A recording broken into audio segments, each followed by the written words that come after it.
জাযাকাল্লাহু খায়ের doctor Zakir Naik. আজকের এই সন্ধ্যায় তার লেকচার শুনলাম হিন্দুইজম ও ইসলাম ধর্মের মধ্যে সাদৃশ্যগুলো নিয়ে। এখন শুরু হচ্ছে প্রশ্ন উত্তর পর্ব। প্রথমেই প্রশ্ন করছেন একজন ভাই। আমার নাম যোগানন্দ। এই অনুষ্ঠানে থাকতে পেরে আমি ধন্যবাদ জানাই সর্বশক্তিমান আল্লাহকে। আজকে স্রষ্টা আমাদের কাছে শান্তির বাণী পাঠিয়েছেন জাকির নায়েকের মাধ্যমে।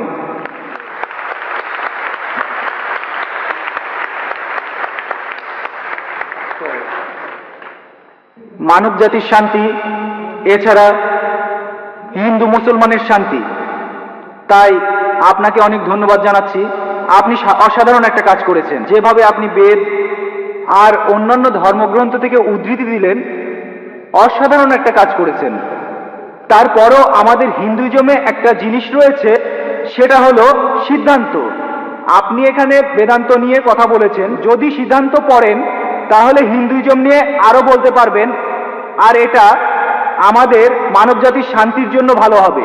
আচ্ছা, অনেক ধন্যবাদ সর্বশক্তিমান আল্লাহকে।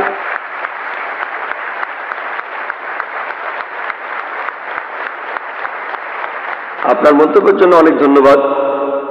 তিনি আমার প্রচেষ্টাকে পছন্দ করেছেন। আমি জানি আমরা অনেক বিষয় নিয়ে কথা বলতে পারি। সাধারণত আমার লেকচারের সময় থাকে 1 ঘন্টা থেকে 1 ঘন্টা 15 মিনিট, কিন্তু আজকে আমাকে লেকচারের সময় দেওয়া হয়েছিল 1.5 ঘন্টা, কিন্তু আমি কথা বলেছি 1 ঘন্টা 40 মিনিট। আমি জানি আমরা যা কিছু করছি আমাদের এই কাজগুলো মহাসাগরে 1 বিন্দু পানির সমান। বিস্তারিত জানার জন্য আমার ভিডিও ক্যাসেট দেখতে পারেন, concept of god in major religions. এছাড়াও দেখতে পারেন মুহাম্মদ সাল্লাল্লাহু আলাইহি সাল্লাম ইন মেজর রিলিজিয়ান্স স্ক্রিপচার্স। এইসব বিষয় আর হিন্দুইজমের উপর আমি বেশ কিছু বইও লিখেছি। ইনশাআল্লাহ এই বইগুলো পড়লে আপনারা হিন্দুইজম আর ইসলাম ধর্মের সাদৃশ্য সম্পর্কে অনেক কিছু জানতে পারবেন। আশা করি উত্তরটা পেয়েছেন। ওখানে একজন অমুসলিম ভাইকে দেখা যাচ্ছে। হ্যাঁ ভাই, আপনার নাম আর পেশাটা দয়া করে বলবেন। আমি শশাঙ্ক শেখর, এসেছি রাঁচি থেকে। আমি এখানে সত্যভামা কলেজে ইঞ্জিনিয়ারিং পড়ছি। স্যার, আজকের অনুষ্ঠানে আপনার লেকচার শোনার পর ইসলাম ধর্ম আর মুসলমানদের সম্পর্কে আমাদের ভুল ধারণা দূর হয়ে গেছে।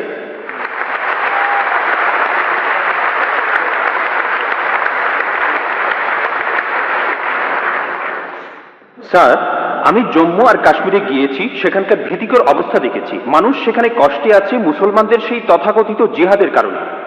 স্যার, আমার প্রশ্নটা হলো, ইসলাম কি এইসব কাজের অনুমতি দেয়? যদি না দেয় তাহলে এই জিহাদ শব্দটার অর্থ আসলে কি? কারণ পবিত্র কোরআনেই সূরা আরাফের 56 নম্বর আয়াতে বলা হয়েছে, তোমরা বিপর্যয় ঘটিও না। অথবা সূরা শুরার 40 নম্বর আয়াতে বলা হয়েছে যে প্রতিশোধ নেয়ার চাইতে ক্ষমা করা উত্তম। অথবা সূরা মাইদার 32 নম্বর আয়াতে বলা হয়েছে যে যদি কেউ কাউকে হত্যা করে সে মানব জাতিকেই হত্যা করলো। স্যার, একই বিষয় নিয়ে আমার আরো প্রশ্ন আছে। সেটা হলো, ইসলাম ধর্মে কোন জিনিসটাকে আমরা বেশি গুরুত্ব দেব, ধর্ম বা মাযহাব, নাকি আমাদের দেশ, মাদারল্যান্ড, মাতৃভূমি বা কওম? অনেক ধন্যবাদ। ভাই, আপনি খুব সুন্দর একটা প্রশ্ন করেছেন। প্রথম প্রশ্নটা হচ্ছে ইসলাম ধর্মে জিহাদ নিয়ে। প্রশ্ন করলেন যে কেন মানুষ যুদ্ধ করছে, কাশ্মীরে যা হচ্ছে জিহাদ, এটাকে ইসলাম কি অনুমতি দেয়? জিহাদ শব্দের অর্থ কি? এটা কি কোরআনে সূরা মাইদার 32 নম্বর আয়াতের বিরুদ্ধে যায় না? ভাই, এই জিহাদ সম্পর্কে বলি, এ ব্যাপারে ভুল ধারণা শুধু অমুসলিমদের মধ্যে নেই, মুসলমানদের মধ্যেও রয়েছে। বেশিরভাগ মানুষই এমনটা ভাবে যে কোনো মুসলিম যদি কোনো যুদ্ধ করে, যে কোনো যুদ্ধ হতে পারে নিজের সুবিধার জন্য, হতে পারে পলিটিক্সের জন্য, হোক সেটা ভাষার জন্য, হোক বর্ণের জন্য, সেটাই হলো জিহাদ। মুসলমানদের যুদ্ধ করাটাকে জিহাদ বলা হয় না। জিহাদ শব্দটা এসেছে আরবি শব্দ জাহাদা থেকে, তার মানে চেষ্টা করা, তার মানে পরিশ্রম করা। জিহাদ মানে সংগ্রাম, কোনো কিছুর জন্য চেষ্টা বা পরিশ্রম করা। ইসলামিক অভিধান অনুযায়ী জিহাদ অর্থ কারো অসৎ প্রবৃত্তির বিরুদ্ধে সর্বশক্তি দিয়ে লড়াই করা। এছাড়াও জিহাদ মানে সমাজের উন্নতির জন্য চেষ্টা করা। এছাড়াও জিহাদ শব্দটা যে যুদ্ধক্ষেত্রে আত্মরক্ষাকেও বোঝানো হয়ে থাকে। জিহাদের অর্থ অন্যায় অত্যাচারের বিরুদ্ধে লড়াই করা। জিহাদের মূল অর্থ চেষ্টা বা পরিশ্রম করা। অনেক মানুষের ভুল ধারণা আছে যে জিহাদ মানে পবিত্র যুদ্ধ। তারা জিহাদের অনুবাদ করে পবিত্র যুদ্ধ। পবিত্র যুদ্ধ বলে যে আরবি শব্দটা আছে সেটা হারবুম মুকাদ্দাসা, যদি আপনারা কোরআন পড়েন, কোরআনের কোথাও পাবেন না, একটা আয়াতও নেই, অথবা নবীজি সাল্লাল্লাহু আলাইহি সাল্লামের সহিহ হাদিসেও কোনো জায়গায় হারবুম মুকাদ্দাসার কথা বলা নেই। এই শব্দটা কোরআন বা হাদিসে নেই। জিহাদ শব্দটার অনুবাদ কোনোভাবেই পবিত্র যুদ্ধ নয়। ঐতিহাসিকরা এই পবিত্র যুদ্ধ শব্দটা প্রথম ব্যবহার করেছিল খ্রিস্টানদের ক্রুসেডকে বোঝানোর জন্য, যারা খ্রিস্টান ধর্ম প্রচার করেছে আর হাজার হাজার মানুষ হত্যা করেছে। দুর্ভাগ্যজনকভাবে বেশিরভাগ লোক, এমনকি তথাকথিত মুসলমান পণ্ডিতগণও জিহাদের অনুবাদ করে পবিত্র যুদ্ধ, এটা ভুল অনুবাদ। জিহাদ শব্দটার অর্থ চেষ্টা বা পরিশ্রম করা। অনেক সময় এই চেষ্টাটা যুদ্ধক্ষেত্রে হতে পারে, সেই যুদ্ধটাও হবে আল্লাহ সুবহানাহু ওয়া তাআলার পথে, সেটা কিতাল ফি সাবিলিল্লাহ। একটা প্রশ্ন করা হয়, ইসলামে কেন যুদ্ধ আর হত্যার অনুমতি দেওয়া হয়েছে? ইসলামের অনেক সমালোচক আছেন যারা বলেন ইসলাম খুব নিষ্ঠুর একটা ধর্ম, ইসলাম সবসময় বলে অমুসলিম কাউকে দেখলে তাকে মেরে ফেলো। অনেকেই বলেন, ইন্ডিয়াতে এরকম একজন আছেন অরুণ সুরি, তিনি একটা বই লিখেছেন দ্য ওয়ার্ল্ড অফ ফতোয়া। তিনি সূরা তাওবার 5 নম্বর আয়াতের উদ্ধৃতি দিয়ে বলেছেন যে কোরআন বলছে কোন কাফিরদের যেখানেই পাবে, ব্র্যাকেটে হিন্দু, তাদেরকে হত্যা করবে। যদি আপনি পবিত্র কোরআনের সূরা তাওবার 5 নম্বর আয়াতটা দেখেন, সেখানে বলা হয়েছে কাফিরদের যেখানে পাবে হত্যা করবে। তবে এই উদ্ধৃতিটার প্রসঙ্গের কথা এখানে বলা নেই। যদি আপনারা এই আয়াতটার আগের আয়াতগুলো পড়েন, সেখানে একটা শান্তি চুক্তির কথা বলা হয়েছে, মক্কার মুশরিকদের সাথে মুসলিমদের একটা শান্তি চুক্তি। পবিত্র কোরআনের সূরা তাওবার প্রথম 4টা আয়াতে মক্কার মুশরিকদের সাথে মুসলমানদের একটা শান্তি চুক্তির কথা বলা হয়েছে, আর মক্কার মুশরিকরা এই শান্তি চুক্তিটা ইচ্ছা করেই ভেঙেছিল। এরপর আল্লাহ তাআলা 5 নম্বর আয়াতটা নাজিল করলেন মুশরিকদের সম্পর্কে। সেই আয়াতে আল্লাহ মুসলিমদের বললেন সবকিছু 4 মাসের মধ্যে ঠিক করে ফেলো, না হলে যুদ্ধ ঘোষণা করো। আর যুদ্ধক্ষেত্রে আল্লাহ বলেছেন যখন শত্রুরা তোমাকে আক্রমণ করতে আসবে, তুমি শত্রুদের হত্যা করবে। এই আয়াতটা যুদ্ধক্ষেত্রের কথা বলছে। যখন শত্রুরা তোমাকে মারতে আসবে, ভয় না পেয়ে লড়াই করো। আজকের দিনে একজন আর্মি জেনারেল তার দলের সৈন্যদের মনোবল চাঙ্গা করার জন্য সেই জেনারেল বলবেন যে যখন শত্রুরা আসবে তাদের মেরে ফেলো। আর অরুণ সুরি 5 নম্বর আয়াতটা বলার পরে চলে গেছেন 7 নম্বর আয়াতে, কারণ 6 নম্বর আয়াতে উত্তরটা আছে। পবিত্র কোরআনের সূরা তাওবার 6 নম্বর আয়াতে উল্লেখ করা হয়েছে, যদি কোনো কাফির তোমার কাছে আশ্রয় প্রার্থনা করে, যদি তারা শান্তি চায়, তাহলে তোমরা তাদের নিরাপদ স্থানে পৌঁছে দেবে। শত্রু যদি আশ্রয় প্রার্থনা করে, তাদের নিরাপদ স্থানে পৌঁছে দাও। আজকের দিনের সবচেয়ে ভালো আর্মি জেনারেল খুব বেশি হলে তার সৈন্যদের বলবেন যে শত্রুদের চলে যেতে দাও। এখানে আল্লাহ বলছেন তাদের শুধু ছেড়ে দিও না, তাদের কোনো নিরাপদ স্থানে পৌঁছে দাও। যখনই কোরআনে যুদ্ধের প্রসঙ্গে কথা থাকে, আরেকটা হলো সূরা আনফালের 60 নম্বর আয়াতে উল্লেখ আছে, তোমাদের শক্তি ও অশ্ববাহিনী প্রস্তুত রাখো আর শত্রুদের আক্রমণ করো। পরের আয়াতে বলছে কিন্তু শত্রুরা যদি সন্ধি করতে চায়, তুমিও সন্ধি করো। তাহলে যে আয়াতগুলোতে যুদ্ধের কথা বলা হয়েছে, তার পরের আয়াতে বলছে যদি তারা শান্তি চায়, শান্তিই ভালো। এখন আরেকটা প্রশ্ন, সূরা মাইদার 32 নম্বর আয়াতে কি বলছে, বা সূরা নিসার 40 নম্বর আয়াতে কি বলছে, যে যদি কোনো মানুষকে হত্যা করা হয় তাহলে সে যেন পুরো মানুষ জাতিকে হত্যা করলো। এটাই হলো ইসলামের আসল কথা। যদি কেউ কোনো মানুষকে হত্যা করে, হোক সে মুসলিম বা অমুসলিম, যদি সেটা হত্যা বা ধ্বংসাত্মক কাজের অপরাধে না হয়, যদি দুর্নীতির অপরাধে না হয়, তাহলে সে যেন পুরো মানুষ জাতিকেই হত্যা করলো। আর কেউ যদি কোনো মানুষকে বাঁচায়, তাহলে সে যেন পুরো মানুষ জাতিকে বাঁচালো। এখন আপনারা যদি ভগবদ গীতা পড়েন, ভগবদ গীতার 2য় অধ্যায়ের 50 অনুচ্ছেদে আছে, বলা হয়েছে শ্রীকৃষ্ণ এখানে অর্জুনকে জিহাদ করতে বলেছেন। চেষ্টা। যদি আপনারা পড়েন মহাভারত, মহাভারতের হাজার হাজার অনুচ্ছেদে যুদ্ধের কথা রয়েছে, হাজার হাজার অনুচ্ছেদে। কোরআনে যত যুদ্ধের কথা আছে তার চেয়ে অনেক বেশি। মহাভারত একটা ধর্মগ্রন্থ, আপনারা হয়তো জানেন। এখানে রাজ্য নিয়ে একটা যুদ্ধের গল্প রয়েছে পাণ্ডব আর কৌরবদের মধ্যে। পাণ্ডবদের 5 ভাই আর কৌরবরা 100 ভাই, যুদ্ধ। আর ভগবদ গীতা হলো মহাভারতের অংশ। 18টা অধ্যায় কৃষ্ণের কথা। প্রভু তিনি উপদেশ দিচ্ছেন অর্জুনকে। অর্জুন বলছে, এটা আছে ভগবদ গীতার 1 নম্বর অধ্যায় 42 থেকে 46 অনুচ্ছেদে, আমি আমার আত্মীয়দের সাথে যুদ্ধ না করে নিরস্ত্র অবস্থায় এই যুদ্ধক্ষেত্রে মরে যাব। কিভাবে জ্ঞাতি ভাইদের সাথে যুদ্ধ করব? কৌরবরা আমার জ্ঞাতি ভাই, যুদ্ধ না করে আমি বরং যুদ্ধক্ষেত্রে নিরস্ত্র অবস্থায় মরে যাব। ঠিক তখনই শ্রীকৃষ্ণ জানেন তিনি কি বলেছিলেন? 2য় অধ্যায় 2 আর 3 অনুচ্ছেদে আছে, তোমার মনে এমন অশুদ্ধ চিন্তা এলো কিভাবে? এটা একটা পাপ। তুমি এতটা দুর্বল হলে কিভাবে? তোমার হৃদয় দুর্বল হলো কিভাবে? শ্রীকৃষ্ণ নিজেই বলেছেন যে অর্জুনের চিন্তাটা ঠিক নয়, এটা অশুদ্ধ চিন্তা, এটা একটা পাপ। এটা করলে তুমি স্বর্গে যেতে পারবে না, তুমি বেহেশতে যেতে পারবে না। এরপরে ভগবদ গীতার 2য় অধ্যায়ের 31 থেকে 33 অনুচ্ছেদে আছে, শ্রীকৃষ্ণ তিনি বলেছেন, তিনি অর্জুনকে বলেছেন যে ক্ষত্রিয়দের দায়িত্ব হলো যুদ্ধ করা।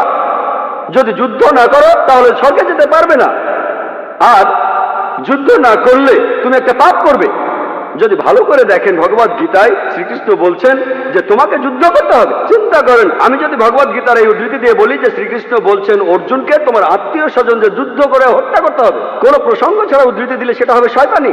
আর প্রসঙ্গটা বললে শ্রীকৃষ্ণ অর্জুনকে বলছেন যদি তোমাকে লড়তে হয় মিথ্যার বিরুদ্ধে সত্যের জন্য, তুমি যে কারো বিরুদ্ধে যুদ্ধ করো, এমনকি সে যদি আত্মীয় হয়। প্রসঙ্গটা বললে অনুচ্ছেদটা যুক্তি আছে। যখন ন্যায় বিচারের জন্য যুদ্ধ করছেন, যদি সেটা আত্মীয় স্বজনের বিরুদ্ধে যায় তাতে কোনো সমস্যা নেই। ভগবত গীতা আর মহাভারতে এই কথাটাই বলা হয়েছে, সত্যের পক্ষে আর মিথ্যার বিরুদ্ধে যুদ্ধ। যখনই আমি কোনো হিন্দুকে মহাভারত আর গীতার কথা বলবো, সে তো এটা জানে, সে বলবে না মহাভারত আর গীতায় সত্যের সাথে মিথ্যার যুদ্ধের কথা বলা হয়েছে, আর ঠিক এরকম কথাই আছে পবিত্র কোরআনে। তাহলে মহাভারত আর গীতার উদ্ধৃতিগুলো শুনলে আপনি কোরআনকেও বুঝতে পারবেন। এছাড়াও অনেক লোক বলে ও কোরআনে জিহাদের কথা বলছে, আপনি জিহাদ করতে গিয়ে মারা গেলে বেহেশতে যাবেন। অনেকে আছেন, তাদের একজন অরুণ সুরি বলছেন, তিনি সহিহ বুখারী থেকে হাদিসের উদ্ধৃতিও দিয়েছেন। 4 নম্বর খণ্ড বুক অব জিহাদ 2 নম্বর অধ্যায়ের 46 নম্বর হাদিস বলা হয়েছে একজন মুজাহিদ হলো সেই লোক যে আল্লাহ সুবহানাহু ওয়া তাআলার পথে চেষ্টা করে, আর আল্লাহ নিজেই জানেন কে চেষ্টা করছে। এরপরে নবীজি বলেছেন যদি কোনো মুজাহিদ যুদ্ধক্ষেত্রে মারা যায় সে জান্নাতে যাবে, সে পরকালে বেহেশতে যাবে, কিন্তু যদি সে ফিরে আসে মারা না যায় সে ফিরে আসবে গনিমতের মাল নিয়ে। এই হাদিসটা আর কোরআনের বিভিন্ন আয়াতের কথা বলছেন ইসলামের সমালোচকরা। আমি ভাবি হিন্দু সমালোচকরা এই উদ্ধৃতিটা দেয় কিভাবে? তারা কি ভগবত গীতা পড়েনি? তারা কি মহাভারত পড়েনি? এমনকি শ্রীকৃষ্ণ তিনি ভগবত গীতায় বলেছেন 2য় অধ্যায়ের 37 অনুচ্ছেদে আছে, হে অর্জুন, হে কুন্তির পুত্র, যুদ্ধের প্রস্তুতি নাও, যদি যুদ্ধে মারাও যাও কোনো সমস্যা নেই, তুমি স্বর্গে চলে যাবে। আর যদি তুমি জয়লাভ করে ফিরে আসো তাহলে তুমি এই পৃথিবীর ধন সম্পদগুলো পাবে। হাদিসে একই কথা আছে। তাহলে কৃষ্ণ যখন অর্জুনকে বলছে যুদ্ধ করো সমস্যা নেই, যদি মারা যাও স্বর্গে চলে যাবে, যদি যুদ্ধে জিতে ফিরে আসো তুমি অনেক ধন সম্পদ পাবে। সহিহ বুখারীও একই কথা বলছে, কোরআনেও একই কথা আছে। তাহলে ধর্মগ্রন্থগুলো পড়লে আমরা একে অন্যকে ভালোভাবে বুঝতে পারবো। তাহলে ইসলামে যুদ্ধের অনুমতি আছে শেষ উপায় হিসেবে, আত্মরক্ষার জন্য আর অত্যাচারের বিরুদ্ধে, না হলে নয়। আর জিহাদ অর্থ চেষ্টা বা পরিশ্রম করা। এবার আমরা দ্বিতীয় প্রশ্নে আসি, কোনটা বেশি ইম্পর্ট্যান্ট? এখানে বেশি ইম্পর্ট্যান্ট কি দেশের আইন কানুন মেনে চলা নাকি মাযহাব বা দিনকে মানা? যেন আমাকে প্রশ্ন করছেন আমার উপর কার দাবি আগে, আমার বাবার দাবি আগে না মায়ের দাবি আগে? ভাই, এর আইন আর ধর্মের আইন মানার ব্যাপারে একটা কথা বলি, আল্লাহকে মানার ব্যাপারে বলি। মহান ঈশ্বর আমাদের সৃষ্টিকর্তা, তিনি আমাদের চাইতে অনেক উপরে। ঈশ্বরের আইন মেনে চলাটা আমাদের কাছে সবচেয়ে ইম্পর্টেন্ট, অন্য যে কোনো আইনের চাইতে। সে আইনটা যেই লিখুক না কেন, যেই লিখুক না কেন। তবে আমি একজন ইন্ডিয়ান, আমি জানি যে ইন্ডিয়ার সংবিধানে এমন কোনো আইন নেই যেটা ইন্ডিয়ার কোনো মুসলমানকে তার ধর্ম পালন করতে বাধা দেয়, কোনো বাধা নেই।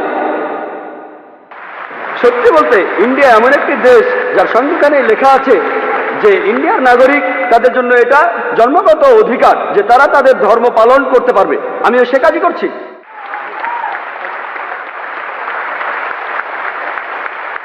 ইন্ডিয়ায় এমন একটা আইনও নেই যেটা আমাকে আমার ফরজ পালনে বাধা দেয় আর আমাকে দিয়ে হারাম কাজ করাতে বাধ্য করে, এমন কোনো আইন নেই। আমি 5 ওয়াক্ত নামাজ পড়তে চাইলে পড়বো, না পড়তে চাইলে পড়বো না। ইন্ডিয়ার সংবিধানে এমন একটা আইনও নেই যেটা আমাকে ভালো মুসলিম হতে বাধা দেয়। আমি এখানে আমার কথা বলতে পারি, আমি একজন ভালো মুসলিম আলহামদুলিল্লাহ, আর একজন ভালো ইন্ডিয়ানও। আর সংজ্ঞা অনুযায়ী, ভৌগোলিক সংজ্ঞা অনুযায়ী একজন ইন্ডিয়ানকে ভৌগোলিকভাবে বলা হয় হিন্দু। হিন্দু যদি হয় ভৌগোলিক সংজ্ঞা, আমি ইন্ডিয়ার একজন হিন্দু এবং ইসলাম ধর্ম পালন করি।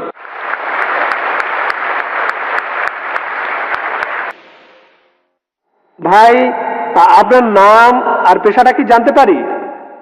আমার নাম শরণ কুমার, আমি একটা ব্যাংকে চাকরি করি। আমি জানি যে হিন্দু ধর্মের বেশিরভাগ অনুসারী বেদের কথা জানে না তারা। তবে আপনি কি বেদের সব কথাগুলো মানেন? বেদের কথার সাথে কি আপনি একমত?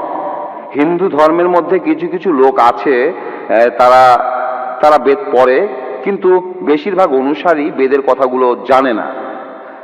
আর অনেক ধর্মীয় নেতাই বেদের কথা অনুযায়ী তাদের কাজগুলি করে না। বেদ ঠিক হয়ে থাকলে তারা এমনটা করে কেন? উত্তরটা জানতে চাই। ভাই, আপনি যে প্রশ্নটা করেছেন, প্রথম অংশটা হলো বেদের কথাগুলো আমি পুরোপুরি বিশ্বাস করি কি না।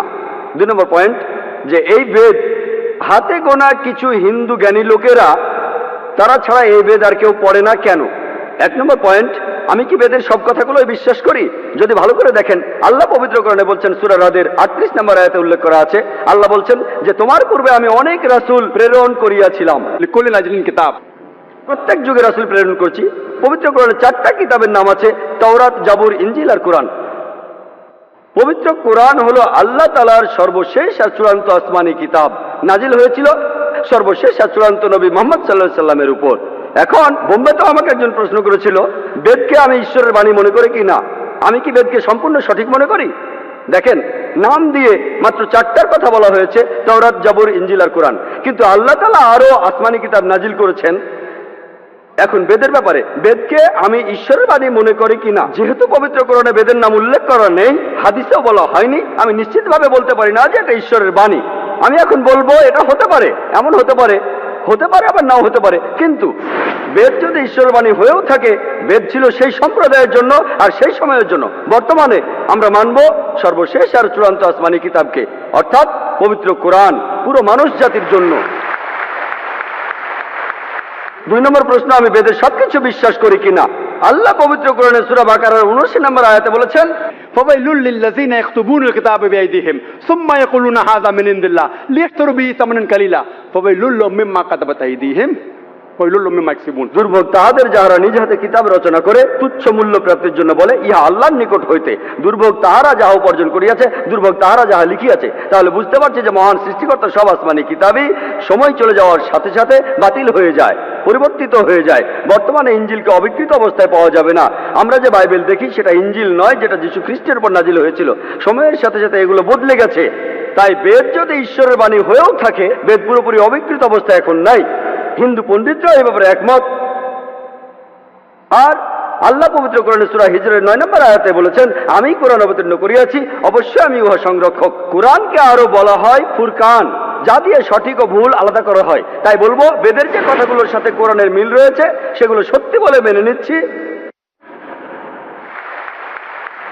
যেগুলো মেলে না সেগুলো বাদ দিচ্ছি। কারণ হিন্দু পণ্ডিতরাই বলেন যে বেদ অবিকৃত অবস্থায় নেই। আমি কি করছি, কোরআনের সাথে বেদের যে কথাগুলো মিলছে সেগুলো মেনে নিচ্ছি, এটা ঈশ্বরের বাণী হতে পারে। কিন্তু আমি বেদের সব কথাই মেনে নিচ্ছি না। বেদে অনেক অবৈজ্ঞানিক কথা রয়েছে, এটার উপরেও লেকচার দিতে পারি, কিন্তু সে ব্যাপারে এখানে বলতে চাই না। বেদের অনেকগুলো বৈজ্ঞানিক ভুল নিয়ে কথা বলতে পারি। তাই আমি বলছি যে কোরআন হলো ফুরকান, আর এটাতে এই পরীক্ষা করে দেখব, যদি এর সাথে মিলে যায় তাহলে এই কথা মানব যে এই অংশটা একেবারে সঠিক। আশা করি উত্তরটা পেয়েছেন। এবারের প্রশ্ন মহিলাদের মধ্য থেকে একজন অমুসলিম বোন এবার প্রশ্ন করবেন। সবাইকে শুভ সন্ধ্যা। আমার নাম আরতি, আমি ইঞ্জিনিয়ারিং এর স্টুডেন্ট। আমি এই কথা মানি যে সব ধর্মই আসলে কিছু বিশ্বাসের সমষ্টি। হিন্দুইজম একটা বিশ্বাস, ইসলাম একটা বিশ্বাস, খ্রিস্টান ধর্ম একটা বিশ্বাস। আর বেশিরভাগ প্রধান ধর্মই, যেমন হিন্দুইজম, ইসলাম বা খ্রিস্টান ধর্ম, এগুলো সময়ের সাথে গড়ে উঠেছে। এই ধর্মগুলো অনেক সময় পার করে তারপর এসেছে। এই ধর্মগুলোতে অনেক কিছু যোগ হতে পারে, বাদ যেতে পারে। এতে করে ধর্মটা উন্নত হতে পারে, অথবা এসব যোগ বিয়োগে ধর্মটার অনেক ক্ষতিও হতে পারে। আমার প্রশ্নটা হলো, আমাদের কেন কোরআন বা বেদের মতো কিছু ধর্মগ্রন্থ মেনে চলতে হবে? আমরা কেন ধর্মগুলোর ভালো জিনিসটা নিয়ে আর খারাপ জিনিসগুলো বাদ দিয়ে তারপর পালন করি না? কোরআন থেকে ভালো জিনিস নিলাম, বেদ থেকে ভালো জিনিস নিলাম, বাইবেল থেকে ভালো জিনিস নিলাম, তারপর সেগুলো মানতে পারি।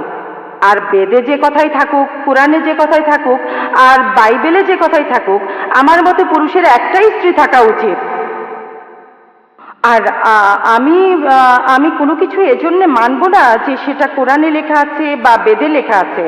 আমি আমার যুক্তি আর বুদ্ধি দিয়েই সেটা বিচার করব, আর সব ধর্ম থেকে ভালো জিনিসটাই নেব। আর আজকের এই অনুষ্ঠানে আমরা কেন এই দুইটা ধর্মের সাদৃশ্য আর পার্থক্য নিয়ে আলোচনা করছি? আমরা তো দুইটা ধর্ম থেকে ভালো জিনিসগুলো নিয়ে আমাদের নিজেদের মতো জীবনযাপন করতে পারি। এটাই আমার প্রশ্ন।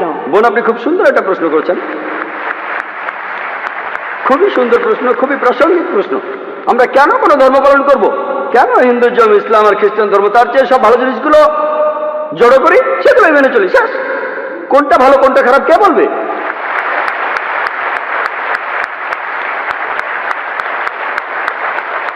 যেমন ধরুন, আমেরিকাতে স্কার্ট পরা আর শর্টস পরা খুবই কমন, পশ্চিমাদের এটা ভদ্রতা, তাদের জন্য স্কার্ট আর শর্টস পরা ভদ্রতা। যদি চেন্নাইতে এমন করেন, যদি এখানে স্কার্ট শর্টস পরা কোনো মেয়েকে আপনি দেখেন, তখন বলবেন এটা অভদ্রতা, আপনিও বলবেন বোন, আপনিও বলবেন অভদ্রতা। তাহলে আমেরিকায় যেটা ভদ্রতা এখানে সেটা অভদ্রতা। কয়েক বছর আগে আমি আমেরিকায় গিয়েছিলাম, সেখানে একজন বলল তোমাদের ইন্ডিয়ার মহিলারা খুবই অভদ্র। আমি অবাক হয়ে বললাম কেন ইন্ডিয়ার মহিলারা অভদ্র কেন? কারণ তারা যখন শাড়ি পরে তাদের পেট দেখা যায়। তার মানে আমেরিকায় সে দেশের নিয়মে কোনো মহিলা তার পেট দেখালে সে অভদ্র। তাহলে কে ঠিক করবে? আপনি যদি মুসলিম দেশগুলোতে যান, আরব দেশগুলোতে, কোনো মহিলার দিকে তাকানো, কোনো মহিলার দিকে চোখ ফেরানো অন্যায়, অভদ্রতা। এখানে যদি কোনো মহিলাকে স্পর্শ না করে কথা বলেন, তার দিকে তাকান, সেটা ভদ্রতা। তাই ইন্ডিয়ানরা নমস্তে বলে স্পর্শ ছাড়া। পশ্চিমা দেশগুলোতে হ্যান্ডশেক করাটা খুবই কমন। একজন মহিলা আর একজন পুরুষ হ্যান্ডশেক করছে, সেটাই ভদ্রতা। শরীরের অন্যান্য অঙ্গ প্রত্যঙ্গ স্পর্শ না করে হ্যান্ডশেক করা কিছু পশ্চিমা দেশে এটাই হলো ভদ্রতা। অন্যান্য পশ্চিমা দেশে মহিলাদের ঠোঁটে আর গালে চুমু দিয়ে এটা হলো ভদ্রতা। আর কিছু পশ্চিমা দেশে আপনি যা খুশি তাই করতে পারেন, পুরুষ আর মহিলা তারা স্বেচ্ছায় যা করবে সবই হলো ভদ্রতা। কে ঠিক করবে? ঠিক করবে কে? কে ঠিক করবে? আমেরিকায় অনেকগুলো নুট বিচ রয়েছে। টাইমস অফ ইন্ডিয়া 2 মাস আগে পড়লাম, সমুদ্র ভ্রমণ, নুট ক্রুজ, জাহাজে যারা থাকবে সবাই উলঙ্গ থাকবে, তাদের জন্য এটা ভদ্রতা। কে ঠিক করবে? সবচেয়ে ভালো যিনি বলতে পারেন তিনি সৃষ্টিকর্তা। আমি প্রশ্ন করছি কোনটা ভালো কোনটা খারাপ কে ঠিক করবে? কে ঠিক করবে? আপনি বললেন সেরা নিয়মগুলোই বাঁচা হবে, আর আমিও আপনার সঙ্গে একমত। আমি আপনার সঙ্গে একমত, সবগুলো ধর্মের ভালো জিনিসগুলো বেছে নেন। আমি সেটাই করেছি, আমি সব ভালো জিনিসগুলো বেছে নিয়েছি বেদের মধ্যে থেকে।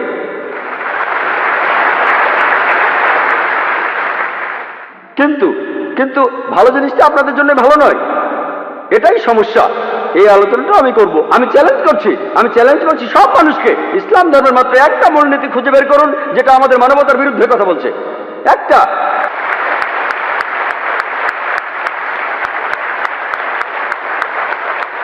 আমি চ্যালেঞ্জ করছি, আমি অন্য মুসলমানকে এর মধ্যে টানছি না, আমি শুধু আমার মাথাটা গিলোটিনে রাখছি। আমি সবাইকে চ্যালেঞ্জ করছি, যে কেউ, হ্যাঁ অনেক অমুসলিম আছেন যাদের কাছে মনে হবে কিছু এক ভুল, যেমন ধরুন এই বোন পুরুষের একাধিক বিয়েতে একমত নন। এরপরেও বলবো ইনশাল্লাহ আমার উত্তরটা শুনে আপনিও মানবেন, ইনশাল্লাহ মেনে নেবেন, আপনিও একমত হবেন। যেমন ধরুন আপনি প্রশ্ন করলেন 2 আর 2 যোগ করলে কত হয়, আমি উত্তরটা জানি বলে দিলাম, তারপর আপনি উত্তর শুনে মেনে নেবেন। আমরা এখানে যেটা করব, যেসব ব্যাপারে আপনারা একমত নন, আপনার মাইকের সামনে এসে প্রশ্ন করবেন। আমি আসলে একজন ছাত্র হিসেবে যথাসাধ্য চেষ্টা করবো, আল্লাহ চাইলে উত্তরটা দিতে পারবো। এখন বেদ যে বলছে আপনি একাধিক বিয়ে করতে পারেন, খ্রিস্টানদের বাইবেল বলছে, কোরআনও বলছে, এখন আপনি এইসবের কোনোটাই মানতে চান না, সমস্যা নেই, আসুন আমরা যুক্তির কথা বলি, আমরা যুক্তি দিয়ে দেখি। বল, আপনি কি জানেন প্রাকৃতিকভাবে ছেলেরা আর মেয়েরা সমান অনুপাতে জন্মায়? প্রাকৃতিকভাবে ছেলেরা আর মেয়েরা সমান অনুপাতে জন্ম নেয়। কিন্তু কোনো ডাক্তারের কাছে যান, শিশুদের উপরে ডাক্তার, তিনি বলবেন যে মেয়ে শিশুরা বিভিন্ন জীবাণুর বিরুদ্ধে ছেলে শিশুর চেয়ে ভালোভাবে লড়াই করতে পারে। তাহলে শিশু বয়সে দেখা যায় মেয়ে শিশু যত মারা যায় তার চেয়ে ছেলে শিশু অনেক বেশি মারা যায়। শিশু বয়সে মেয়েদের সংখ্যা ছেলেদের চাইতে বেশি থাকে। তারপর সময় যায়, মানুষ ধূমপানের কারণে মারা যায়, মদ খাওয়ার কারণে মারা যায়, অ্যাক্সিডেন্টে মারা যায়, যুদ্ধে মারা যায়, এখানেও মেয়েদের চাইতে ছেলেরা বেশি মারা যায়। তাই আজকের দিনে পৃথিবীতে পুরুষের চাইতে মহিলার সংখ্যা অনেক বেশি।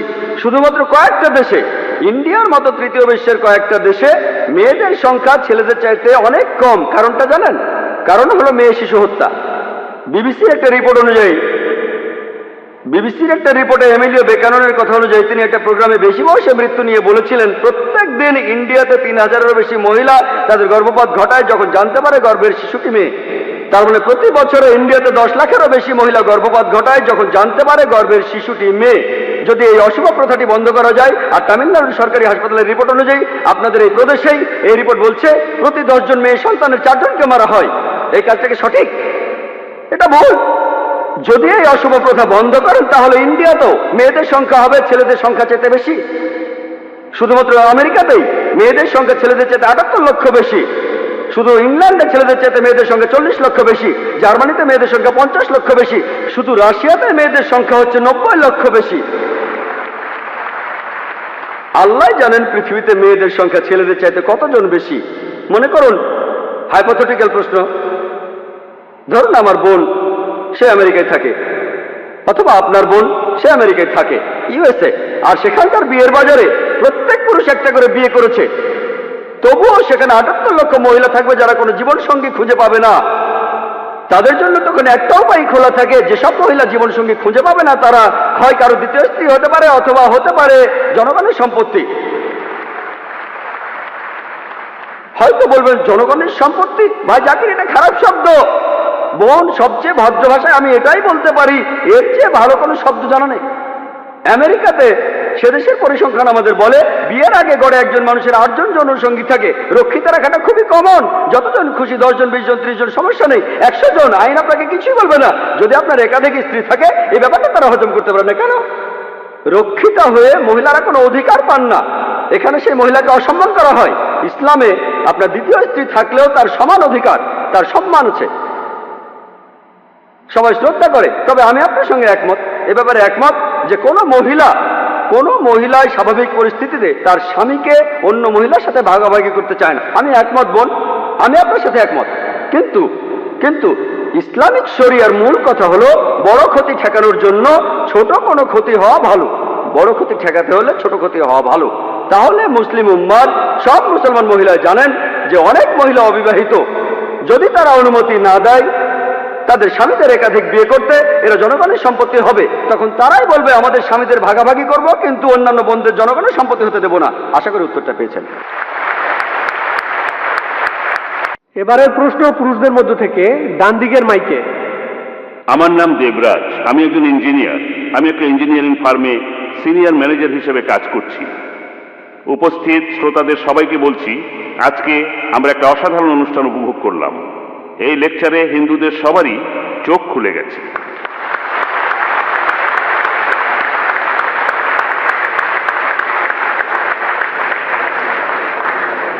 আর আমি সত্যি মুগ্ধ হয়েছি, অবাক হয়েছি যেভাবে ডক্টর জাকির নায়েক বেদ আর উপনিষদ থেকে বিভিন্ন উদ্ধৃতি দিলেন।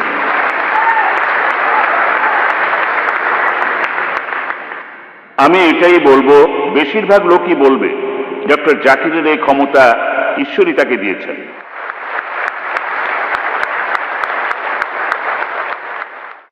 আজকে একটা ব্যাপার খেয়াল করলাম, ইসলাম ধর্মে স্পষ্ট করে বলা আছে মানুষের আসলে কি করা উচিত। হিন্দুইজমে এটা পরিষ্কার না, কথাগুলো আছে কিন্তু পরিষ্কার না। অনেকের মধ্যেই ভুল ধারণাগুলো আছে, অনেক ধরনের ধারণা, মতবাদ, বিশ্বাস সেখানে আছে। কথাগুলো কিন্তু আছে, একটু অন্যভাবে বলা আছে। আমি আপনাদের কাছে অনুরোধ করব যে হিন্দু পণ্ডিতদের আমন্ত্রণ করেন আর তারপর একটা বিতর্কের আয়োজন করেন, যাতে করে সবাই সত্যটা জানতে পারে।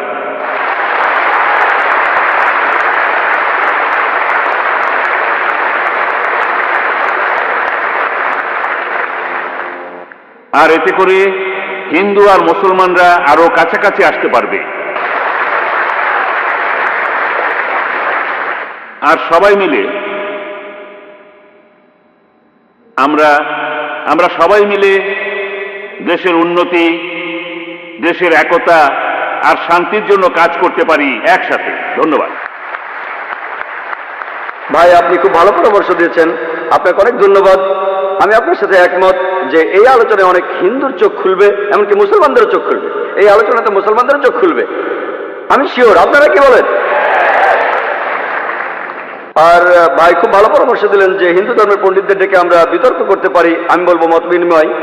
এ কথাটা পবিত্র কোরআনেও আছে। লেকচারের শুরুতে বলেছিলাম সূরা আল ইমরানের 64 নম্বর আয়াতে বলা হয়েছে, তাআলাউ ইলা কালিমাতিন সাওয়াইন বাইনাকুম। এসো সেই কথায় যাহা তোমাদের এবং আমাদের মধ্যে এক। আমিও সেই কাজটাই করছি। আমি ইন্ডিয়ার বিভিন্ন প্রান্তে যাচ্ছি, পৃথিবীর বিভিন্ন প্রান্তে যাচ্ছি, মত বিনিময় করছি বিভিন্ন ধর্মের পণ্ডিত, খ্রিস্টান ধর্ম, হিন্দুইজম। আমি শুধু একজন ছাত্র, আমি কোনো পণ্ডিত নই, সামান্য একজন ছাত্র বিভিন্ন ধর্মের উপর।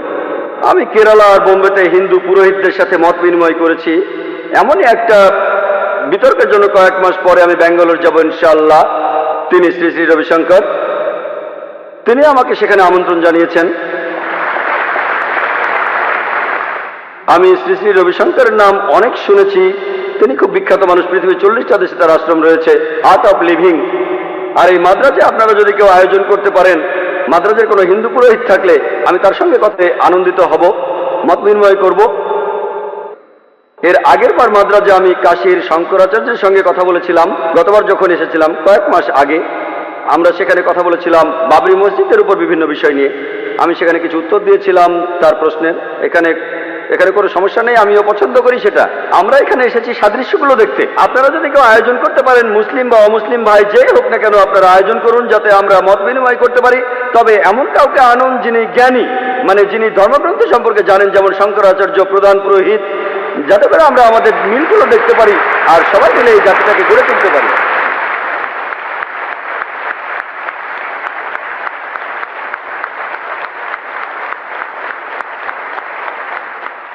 এবার প্রশ্ন করবেন একজন অমুসলিম বোন।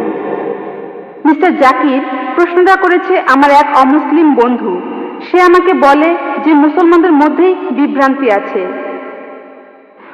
মুসলমানরা নিজেরাই এক অন্যকে প্রশ্ন করে যে আপনি কি ওয়াহাবি নাকি আপনি একজন সুন্নি। তার মতে মুসলমানদের বিভ্রান্তির মধ্যে রয়েছে। এখন এ ব্যাপারে আপনি কি বলবেন? এ ব্যাপারে আমরা মুসলমানরা কি বলতে পারি? বোন, আপনি বললেন যে এক অমুসলিম বোন প্রশ্ন করেছেন যে মুসলমানদের নিজেদের মধ্যে বিভ্রান্তি আছে, যে আপনি কি ওয়াহাবি নাকি হান্নাফি, শাফি নাকি মালিকি।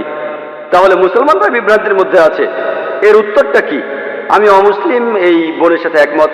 দুর্ভাগ্যজনকভাবে মুসলমানরা এখন অনেক ভাগে বিভক্ত। তবে আমি যখন হিন্দুদের বেদ পড়তে বলছি তখন মুসলমানদেরও কোরআন পড়তে বলছি।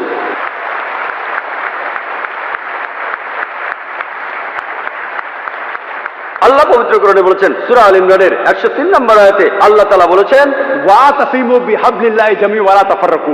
আল্লাহর রজ্জু শক্ত করে ধরো আর বিচ্ছিন্ন হয়েও না। আমরা আল্লাহর রশি ধরবো, আর সেই রশি হলো পবিত্র কোরআন আর সহিহ হাদিস। আল্লাহ কোরআনে বলছেন, সূরা আল আনামের 159 নম্বর আয়াতে উল্লেখ আছে, যারা দিন সম্বন্ধে নানা মতে সৃষ্টি করেছে, হে রাসূল, তাদের দায়িত্ব তোমার নয়। ইসলাম ধর্মে বিভিন্ন দল আর মত তৈরি করা এটা নিষিদ্ধ, এটা হারাম। কিন্তু যদি মুসলমানদের বলি আপনি কি, কেউ বলে আমি হানাফি, কেউ বলে শাফি, কেউ বলে হামলি, কেউ বলে ওয়াহাবি। নবীজি কি ছিলেন? তিনি কি হানাফি? তিনি কি শাফি? তিনি কি হামলি? তিনি কি মালিকি? তিনি কি ছিলেন?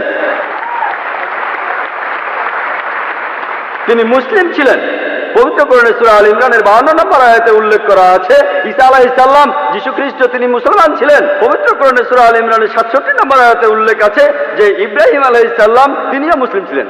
পবিত্র কোরআনে সূরা ফুসিলাতে 33 নম্বর আয়াতে উল্লেখ করা আছে, ওয়ামান আহসানু ক্বালাম মিম্মান দাআ ইলাল্লাহি ওয়া আমিলা সালিহান ওয়া ক্বালা ইন্নানি মিনাল মুসলিমিন। সেই ব্যক্তির চেয়ে কে উত্তম যে মানুষকে আহ্বান করে আল্লাহর পথে, সৎকর্ম করে আর বলে আমি মুসলমান। আমাদের নবী মুহাম্মদ সাল্লাল্লাহু আলাইহি ওয়াসাল্লাম মুসলমান ছিলেন। আল্লাহই বলেছেন আমরা হব মুসলমান। মুসলমানের চেয়ে ভালো কোনো বিশেষণ নেই। আর চারজন বিখ্যাত ইমামের সবাই, ইমাম আবু হানিফা, ইমাম শাফি, ইমাম আহমদ ইবনে হাম্বল, ইমাম মালিক, আল্লাহ সবাইকে শান্তিতে রাখুন, তারা বিখ্যাত পণ্ডিত। আমি তাদের সবাইকে শ্রদ্ধা করি, পছন্দ করি।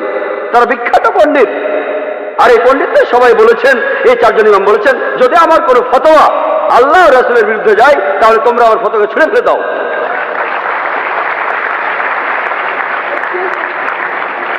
যদি ভালো করে দেখেন, এই যে ইমাম যারা ছিলেন তারা মুসলমানদের বিভক্ত করতে চাননি।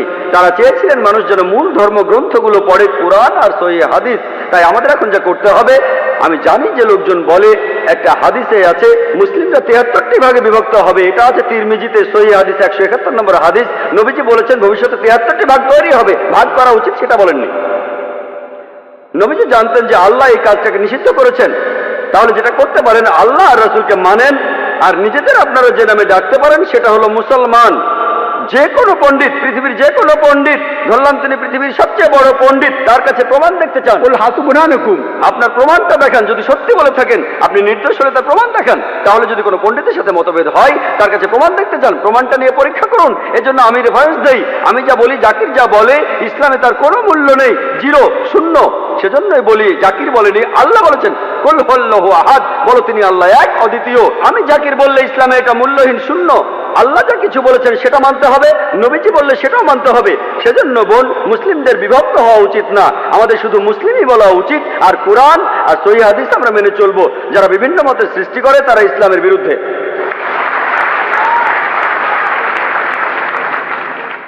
হ্যাঁ ভাই, প্রশ্নটা করুন। ডক্টর মহাদেব, আমি প্রাইভেট প্র্যাকটিস করি। গত পরশুদিন আমি আব্দুর রহিম গ্রিনের লেকচার শুনতে গিয়েছিলাম। তাকে একটা প্রশ্ন করেছিল একজন মেডিকেল স্টুডেন্ট। তার প্রশ্নটা ছিল বেহেশত নিয়ে, যারা ইসলাম মানে তারা বেহেশতে যাবে আর বাকি সবাই যাবে দোজখে। এটা কি বিস্তারিত বলবেন? ধন্যবাদ। ভাই, আপনি প্রশ্ন করলেন যারা ইসলাম মানে তারা বেহেশতে যাবে আর যারা ইসলাম মানে না তারা দোজখে যাবে। তার মানে কি মুসলমানরা সবাই বেহেশতে যাবে আর অমুসলিমরা দোজখে যাবে? ভাই, কি করলে বেহেশতে যাবেন সেই কথাটা রয়েছে সূরা আসরে 1 নম্বর আয়াত থেকে 3 নম্বর আয়াতে বলা হয়েছে, ইন্নাল ইনসানা ফি খাসর ইল্লা আল্লাযিনা আমানু ওয়া আমিলুস সলিহাতি ওয়া তাওয়াসাউ বিল হাক্কি ওয়া তাওয়াসাউ বিস সাবর। মহাকালের শপথ, মানুষ জাতি অবশ্যই ক্ষতিগ্রস্ত তারা বাদে যারা ঈমান আনে, যারা সৎকর্ম করে, যারা মানুষকে সত্যের উপদেশ দেয় অর্থাৎ দাওয়া, আর যারা মানুষকে ধৈর্যের উপদেশ দেয়। কোন মানুষ বেহেশতে যেতে চাইলে তার 4টা জিনিস লাগবে: ঈমান, বিশ্বাস, ইসলামের স্তম্ভগুলির মধ্যে একটা সৎ পথে কাজ, মানুষকে সত্যের উপদেশ দেয়া আর মানুষকে ধৈর্যের উপদেশ দেয়া। এই 4টা জিনিসের একটাও বাদ গেলে স্বাভাবিক পরিস্থিতিতে আপনি বেহেশতে যেতে পারবেন না। শুধু আপনার নাম আব্দুল্লাহ, মোহাম্মদ, সুলতান বা জাকির হলে আপনি বেহেশতে যেতে পারবেন না। শুধু মুখে মুসলিম দাবি করলে বেহেশতে যাবেন না। আমি আমার লেকচারেও বলেছি, পবিত্র কোরআনে সূরা আনকাবুতের 2 নম্বর আয়াতে উল্লেখ করা আছে, আমি ঈমান এনেছি কথা বললেই, আমি মুমিনের কথা বললেই তোমরা কি মনে করো তোমরা বেহেশতে যেতে পারবে? আল্লাহ তোমাদের অবশ্যই পরীক্ষা করবেন। তাহলে নিজেকে মুসলিম দাবি করলেই আপনি বেহেশতে চলে যাবেন না। যে লোকটা ইসলাম ধর্ম পালন করে, ইসলাম শব্দটা এসেছে আরবি শব্দ সালাম থেকে, যার অর্থ শান্তি। এর আরেকটা অর্থ ঈশ্বরের কাছে নিজের ইচ্ছাকে সমর্পণ করে দেয়া। যে লোক আল্লাহর কাছে নিজের ইচ্ছাকে সমর্পণ করে দেয় সেই হলো মুসলিম। তাহলে যে লোক ঈশ্বরের কাছে নিজের ইচ্ছাকে সমর্পণ করে, তার নাম যাই হোক না কেন, সে বেহেশতে যাবে। তাহলে বেহেশতে যেতে হলে ঈমান থাকতে হবে। সবগুলো স্তম্ভের কথাই বলেছি। একজন সৃষ্টিকর্তা আছেন, নবী রাসূল আছেন, তারপর পরকাল আছে, কিতাব আছে ইত্যাদি। ভালো সব কাজ করা আর মহান স্রষ্টার কাছে নিজের ইচ্ছাকে সমর্পণ করা। আপনি যদি স্রষ্টার কাছে নিজের ইচ্ছাকে সমর্পণ করেন, আরবিতে সেটাকেই বলা হয় ইসলাম ধর্ম। তার মানে এই না যে আপনি পাকিস্তান বা সৌদি আরবে থাকলে বেহেশতে যাবেন না। সৌদি আরবের সব লোক আর পাকিস্তানের সব লোক আল্লাহ মালুম, তিনি জানেন সবাই বেহেশতে যাবেন কিনা। তাহলে সেই লোকগুলোই বেহেশতে যাবেন যারা আল্লাহ তাআলার নির্দেশগুলো মেনে চলে, যে আল্লাহ তাআলার নির্দেশগুলো মেনে চলে। আর আমি আমার লেকচারে বলেছি, যদি আপনারা ঈশ্বরের এই নির্দেশগুলো মেনে চলেন, শুধুমাত্র নাম দিয়ে নিজেদেরকে মুসলিম বা মোহাম্মদ বা আব্দুল্লাহ বলে আপনারা বেহেশতে যেতে পারবেন না। নাম বদলানো এখানে আবশ্যক নয়। একটা নাম গ্রিন, এটা মুসলিম নাম নয়, এই নাম নিয়ে আপনি বেহেশতে যেতে পারবেন না এমনটা নয়। ইনশাআল্লাহ তিনিও বেহেশতে যাবেন, তিনি মুসলমান হয়েছেন, আগে খ্রিস্টান ছিলেন। তাহলে নাম দিয়ে বেহেশতে যাবেন না, ভালো কাজ থাকলে যাবেন। ঈমান, সৎ কাজ, মানুষকে সত্যের উপদেশ দেয়া, ধৈর্যের উপদেশ দেয়া। যদি ভালো কাজ করেন, আপনার ঈমান থাকে, মানুষকে সত্যের আর ধৈর্যের উপদেশ দেন, ইনশাআল্লাহ তাহলে সেই লোক বেহেশতে যেতে পারবেন। আশা করি উত্তরটা। ইসলাম শব্দটা এসেছে আরবি শব্দ সালাম থেকে, যার অর্থ শান্তি। এর আরেকটা অর্থ ঈশ্বরের কাছে নিজের ইচ্ছাকে সমর্পণ করে দেয়া। যে লোক আল্লাহর কাছে নিজের ইচ্ছাকে সমর্পণ করে দেয় সেই হলো মুসলিম। তাহলে যে লোক ঈশ্বরের কাছে নিজের ইচ্ছাকে সমর্পণ করে, তার নাম যাই হোক না কেন, সে বেহেশতে যাবে। তাহলে বেহেশতে যেতে হলে ঈমান থাকতে হবে। সবগুলো স্তম্ভের কথাই বলেছি। একজন সৃষ্টিকর্তা আছেন, নবী রাসূল আছেন, তারপর পরকাল আছে, কিতাব আছে ইত্যাদি। ভালো সব কাজ করা আর মহান স্রষ্টার কাছে নিজের ইচ্ছাকে সমর্পণ করা। আপনি যদি স্রষ্টার কাছে নিজের ইচ্ছাকে সমর্পণ করেন, আরবিতে সেটাকেই বলা হয় ইসলাম ধর্ম। তার মানে এই না যে আপনি পাকিস্তান বা সৌদি আরবে থাকলে বেহেশতে যাবেন না। সৌদি আরবের সব লোক আর পাকিস্তানের সব লোক আল্লাহ মালুম, তিনি জানেন সবাই বেহেশতে যাবেন কিনা। তাহলে সেই লোকগুলোই বেহেশতে যাবেন যারা আল্লাহ তাআলার নির্দেশগুলো মেনে চলে, যে আল্লাহ তাআলার নির্দেশগুলো মেনে চলে। আর আমি আমার লেকচারে বলেছি, যদি আপনারা ঈশ্বরের এই নির্দেশগুলো মেনে চলেন, শুধুমাত্র নাম দিয়ে নিজেদেরকে মুসলিম বা মোহাম্মদ বা আব্দুল্লাহ বলে আপনারা বেহেশতে যেতে পারবেন না। নাম বদলানো এখানে আবশ্যক নয়। একটা নাম গ্রিন, এটা মুসলিম নাম নয়, এই নাম নিয়ে আপনি বেহেশতে যেতে পারবেন না এমনটা নয়। ইনশাআল্লাহ তিনিও বেহেশতে যাবেন, তিনি মুসলমান হয়েছেন, আগে খ্রিস্টান ছিলেন। তাহলে নাম দিয়ে বেহেশতে যাবেন না, ভালো কাজ থাকলে যাবেন। ঈমান, সৎ কাজ, মানুষকে সত্যের উপদেশ দেয়া, ধৈর্যের উপদেশ দেয়া। যদি ভালো কাজ করেন, আপনার ঈমান থাকে, মানুষকে সত্যের আর ধৈর্যের উপদেশ দেন, ইনশাআল্লাহ তাহলে সেই লোক বেহেশতে যেতে পারবেন। আশা করি উত্তরটা পেয়েছেন। এর পরের প্রশ্ন পুরুষদের মধ্যে থেকে, আপনার নাম এবং পেশা। আমার নাম রাজাজি, নিউ কলেজে ফার্স্ট ইয়ারে পড়ি। আমার আর আপনার দৃষ্টিভঙ্গি একেবারে আলাদা, তাই কিন্তু আমার নিজের মতটাও আমার জানানো উচিত। আপনি বললেন কৃষ্ণের 16,000 স্ত্রী ছিল, আমরা মুসলমানরাও 4টা বিয়ে করতে পারি। এতে একথাই বলা যায় যে এই 2টা ধর্মই একসাথে মহিলাদের অধিকার থেকে বঞ্চিত করছেন। আপনি বললেন যে হয়তো বলতে পারেন মানুষ আসলে খুব আকর্ষণীয়, তবে এটা ব্যক্তিগত দৃষ্টিভঙ্গি। আর যদি এভাবে ব্যাপারটা দেখেন, আপনাদের দেখার ভুল আছে, আপনাদের চিন্তায় ভুল আছে। সৌন্দর্যের যে ধারণা সেটাও সময়ের সাথে বদলায়। একসময় ক্লিওপেট্রা ছিল সবচেয়ে সুন্দরী, কিন্তু এখন আর তেমনটা নেই। এখন ঐশ্বরিয়া রাই হলো 1 নম্বর। আর আপনি বললেন যে মূল ধর্মগ্রন্থ পড়তে, কিন্তু এতে করে কিছু উগ্রবাদী আর মৌলবাদী তৈরি হয়। আপনি যখন কোনো ধর্মে বিশ্বাস করবেন তখন নিজের অন্যায়টাকে অন্যায় মনে হবে না। আর সেটাই ঠিক সেরকমই ঘটনাই ঘটেছিল গুজরাটে। 2000 মুসলিমকে সেখানে খুন করা হয়েছে, কেউ তাদের বাঁচাতে আসেনি। কিছু কমিউনিস্ট আর ডেমোক্রেট দল এগিয়ে এসেছিল। লোকজন ধর্মীয় মূল্যবোধের উপর আস্থা হারিয়ে ফেলেছে। আর আপনাদের মতো মানুষের কাছে এই ধর্মীয় মূল্যবোধটাই সবচেয়ে বড়। এসব ধর্ম উগ্রবাদী মানুষ তৈরি করে। তাই মানুষজনকে তাদের প্রাপ্য স্বাধীনতাটা দেন, যাতে করে তারা সমাজতান্ত্রিক আন্দোলনে যোগ দিতে পারে, যেমন কমিউনিস্ট আন্দোলন। ধন্যবাদ। ভাই মনে করেন তিনি একজন কমিউনিস্ট। আপনি খুব সুন্দর প্রশ্ন করেছেন। তিনি বললেন যে যখন হিন্দুইজম অনুমতি দিচ্ছে খ্রিস্টের 16,108 জন স্ত্রী, ইসলামে বহু বিবাহ অনুমতি আছে, তাহলে হিন্দুইজম আর ইসলাম একসাথে মহিলাদের অত্যাচার করছে কেন? আপনার মত অনুযায়ী, আপনার কথা অনুযায়ী ক্লিওপেট্রা একসময় সবচেয়ে সুন্দরী ছিল, এখন আর নেই। ঐশ্বরিয়া এখন 1 নম্বর। আমার জন্য না, আপনার জন্য। আপনার কাছে যা সুন্দর আমার কাছে নাও হতে পারে, আপনার সঙ্গে একমত। এটা দৃষ্টিভঙ্গির ব্যাপার। আমি একমত, ঐশ্বরিয়া রায় আপনার জন্য 1 নম্বর হতে পারে, আমার জন্য না। তাহলে বুঝতে পারছেন এক এক জায়গার নিয়ম হচ্ছে এক এক রকম। আমি উদাহরণ দিয়েছি, আমেরিকায় যেটা ভদ্রতা সেটা এখানে অভদ্রতা, আমেরিকায় যেটা অভদ্রতা সেটা এখানে ভদ্রতা। এটাকে ঠিক করবে? আপনার কথা মানলাম। আপনি যদি ভাবেন একাধিক স্ত্রীর অর্থ মহিলাদের অত্যাচার করা, তাহলে লক্ষ লক্ষ মহিলাদের দায়িত্ব কে নেবে? আপনি। তাদের কে দেখবে? আপনার কমিউনিস্ট আন্দোলন দেখবে? আল্লাহ মানুষ জাতির সমস্যার সমাধান দিয়েছেন এই পবিত্র কোরআনে। সেই সমাধানটা আপনি হজম করতে পারছেন না। আমি আপনাকে একটা প্রশ্ন করছি, বর্তমানে পুরুষের চাইতে মহিলা কয়েক লক্ষ জন বেশি। কে তাদের দায়িত্ব নেবে? কে? যদি প্রত্যেক মাসে তাদের সাহায্য করেন, সেই সাহায্যটাই আসলে যথেষ্ট নয়। পুরুষ আর মহিলার প্রাকৃতিক নিয়মের কিছু জৈবিক চাহিদা থাকে।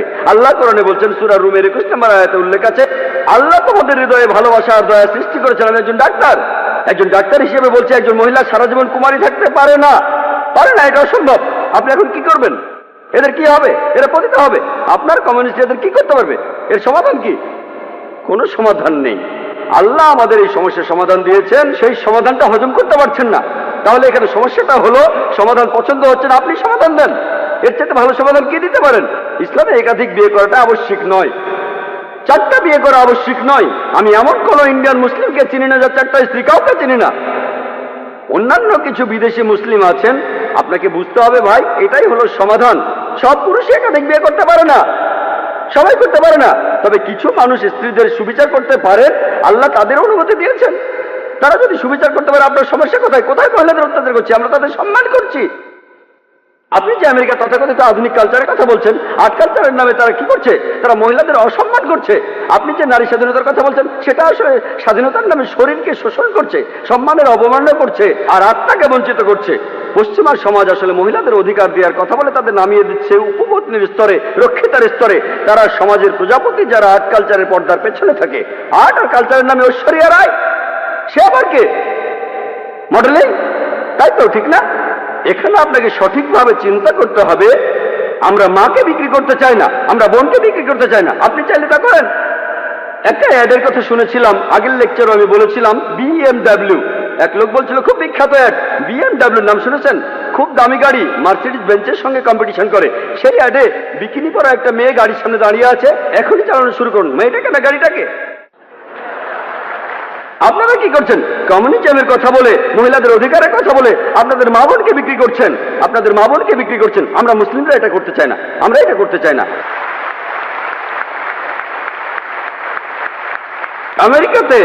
আমেরিকাতে আপনি রক্ষিত রাখতে পারেন 5, 10, 20, কেউ কিছু বলবে না। আর কমিউনিজমে রক্ষিত রাখার নিয়ম আছে, একাধিক স্ত্রী থাকলে সমান অধিকার দিতে হবে, অবিচার করতে পারবেন না, সম্মান করতে হবে, সম্পদের ভাগ দিতে হবে। এটা আপনারা হজম করতে পারছেন না। কে মহিলাদের ছোট করছে? আমি না আপনি? আর আমেরিকাতে, পৃথিবীর সবচেয়ে উন্নত দেশে, আমেরিকানরাই বলে যে ইসলাম মহিলাদের ছোট করে দেখে। আপনি কি জানেন পৃথিবীতে যতগুলো প্রধান ধর্ম আছে, ইসলামের অনুসারী বাড়ছে সবচেয়ে বেশি হারে। যে লোকগুলো ইসলাম গ্রহণ করছে তাদের 3 ভাগে 2 ভাগে মহিলা। ইসলাম যদি মহিলাদের ছোট করে, তাহলে আমেরিকান মহিলারা ইসলাম গ্রহণ করছে কেন? আমেরিকান পুরুষরা কেন ইসলাম গ্রহণ করছে? কে ডক্টর আবু আমিনা বিলাল ফিলিসকে ইসলাম গ্রহণে বাধ্য করেছিল? ভাই আব্দুর রহিম গ্রিনকে কে জোর করেছিল? কে? যারা ইসলাম গ্রহণ করছে তাদের 3 ভাগে 2 ভাগই মহিলা, তারাও ইসলাম গ্রহণ করছে। কেন? ইসলাম যদি মহিলাদের ছোট করে, তাহলে কেন তারা মুসলমান হচ্ছে? কারণ তারা জানে ইসলাম মহিলাদের নিরাপত্তা দেয়, মহিলাদের সম্মান দেয়। এই নিরাপত্তাটা থাকলে আপনাদের উদ্দেশ্য সফল হবে না, এদের দিয়ে আপনারা টাকা কামাতে পারবেন না। পলিটিশিয়ানরা যেমন ডিভাইড অ্যান্ড রুলের নীতি মেনে চলে, আর্ট আর কালচারের লোকেরা তেমনি মহিলাদের অধিকারের কথা বলে। বিউটি কন্টেস্ট, কসমেটিক্স বিক্রি করা হচ্ছে, তারা এভাবে কোটি কোটি ডলার কামাচ্ছে। আপনি জানেন বিউটি কন্টেস্ট কি জন্য? এই বিউটি কন্টেস্টের নামে তারা কোটি কোটি ডলার কামাচ্ছে। আর এরা যেহেতু কোটি কোটি ডলার কামাচ্ছে, অন্যান্য সব লোকজনও সেটা দেখছে। তাহলে বুঝলেন ভাই, আমরা আমাদের মা বোনদের লোকজনের সামনে সাজিয়ে দেখাতে চাই না। তাদের সম্মান করি, তাদের ভালোবাসি, তাদের শ্রদ্ধা করি। আমরা মহিলাদের ছোট করি না।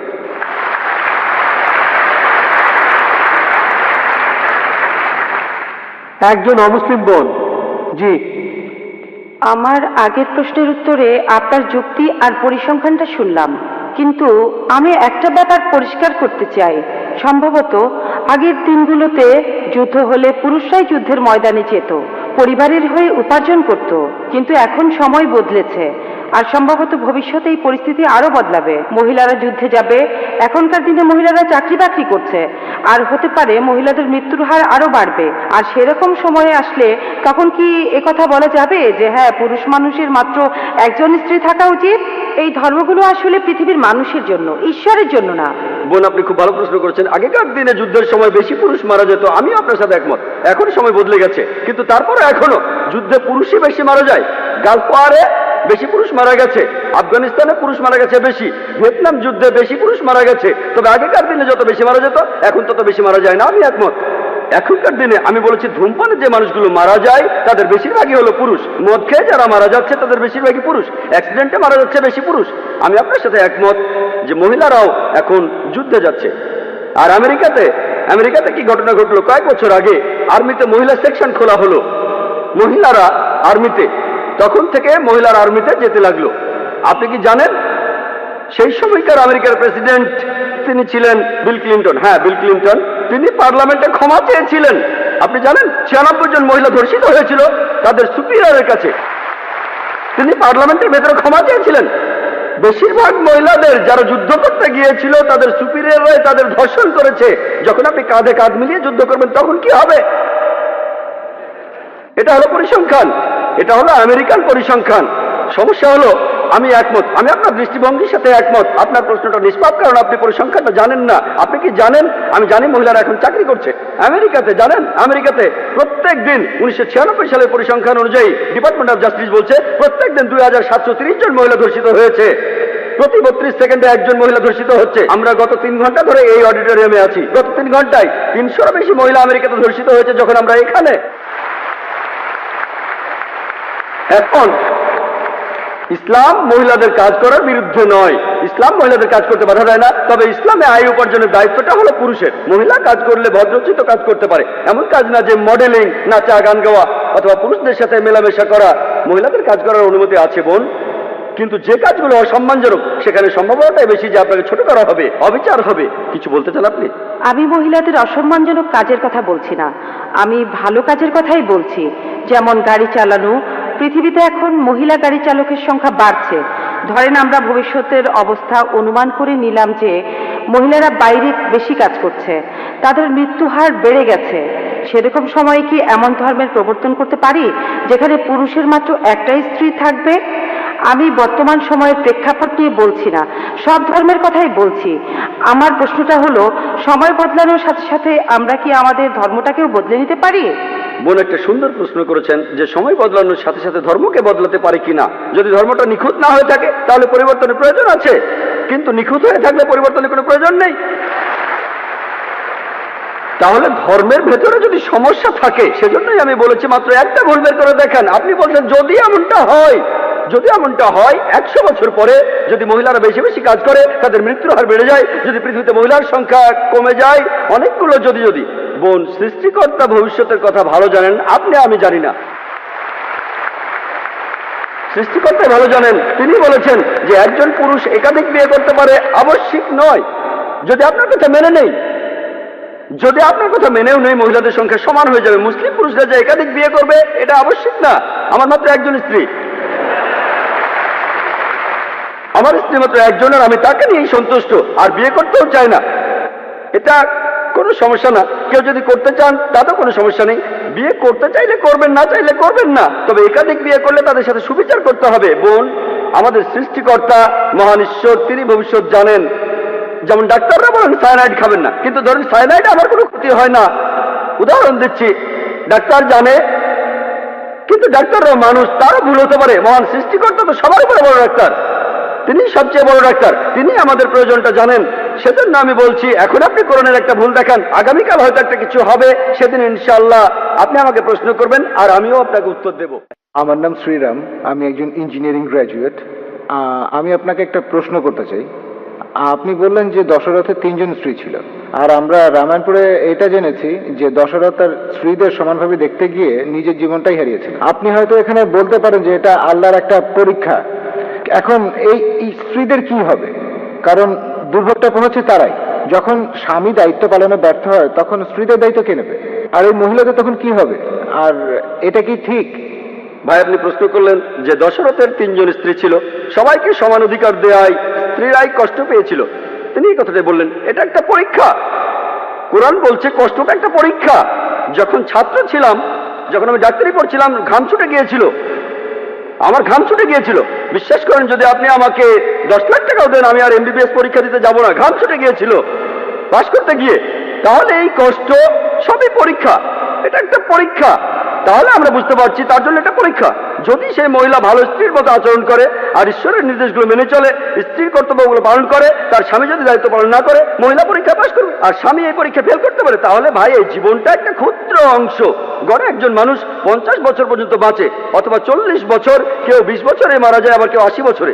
মানুষের এই গড় আয়ু 40 থেকে 60 বছর, কিন্তু পরকালের তুলনায় এই জীবন 0.00000 খুবই ক্ষুদ্র একটা অংশ। যদি আপনাকে বলি যে পরকালের তুলনায় ক্ষুদ্র এই ছোট্ট জীবনটাতে আপনাকে কষ্ট দেব, পরকালে আপনি যা চান তাই পাবেন, আপনি বলবেন কোনো সমস্যা নেই, আমাকে কি করতে হবে, আমাকে কষ্ট দেন, পরকালে আমি যা যাবো তাই পাবো। তাহলে বুদ্ধিমান লোক বলবে এই কষ্ট, এই বিপদে কোনো সমস্যা নেই। পরীক্ষার আগের রাতে যেমন আমাদের ঘাম ছুটে যায়, তখন আমাদের ঘুমও হয় না। কেন?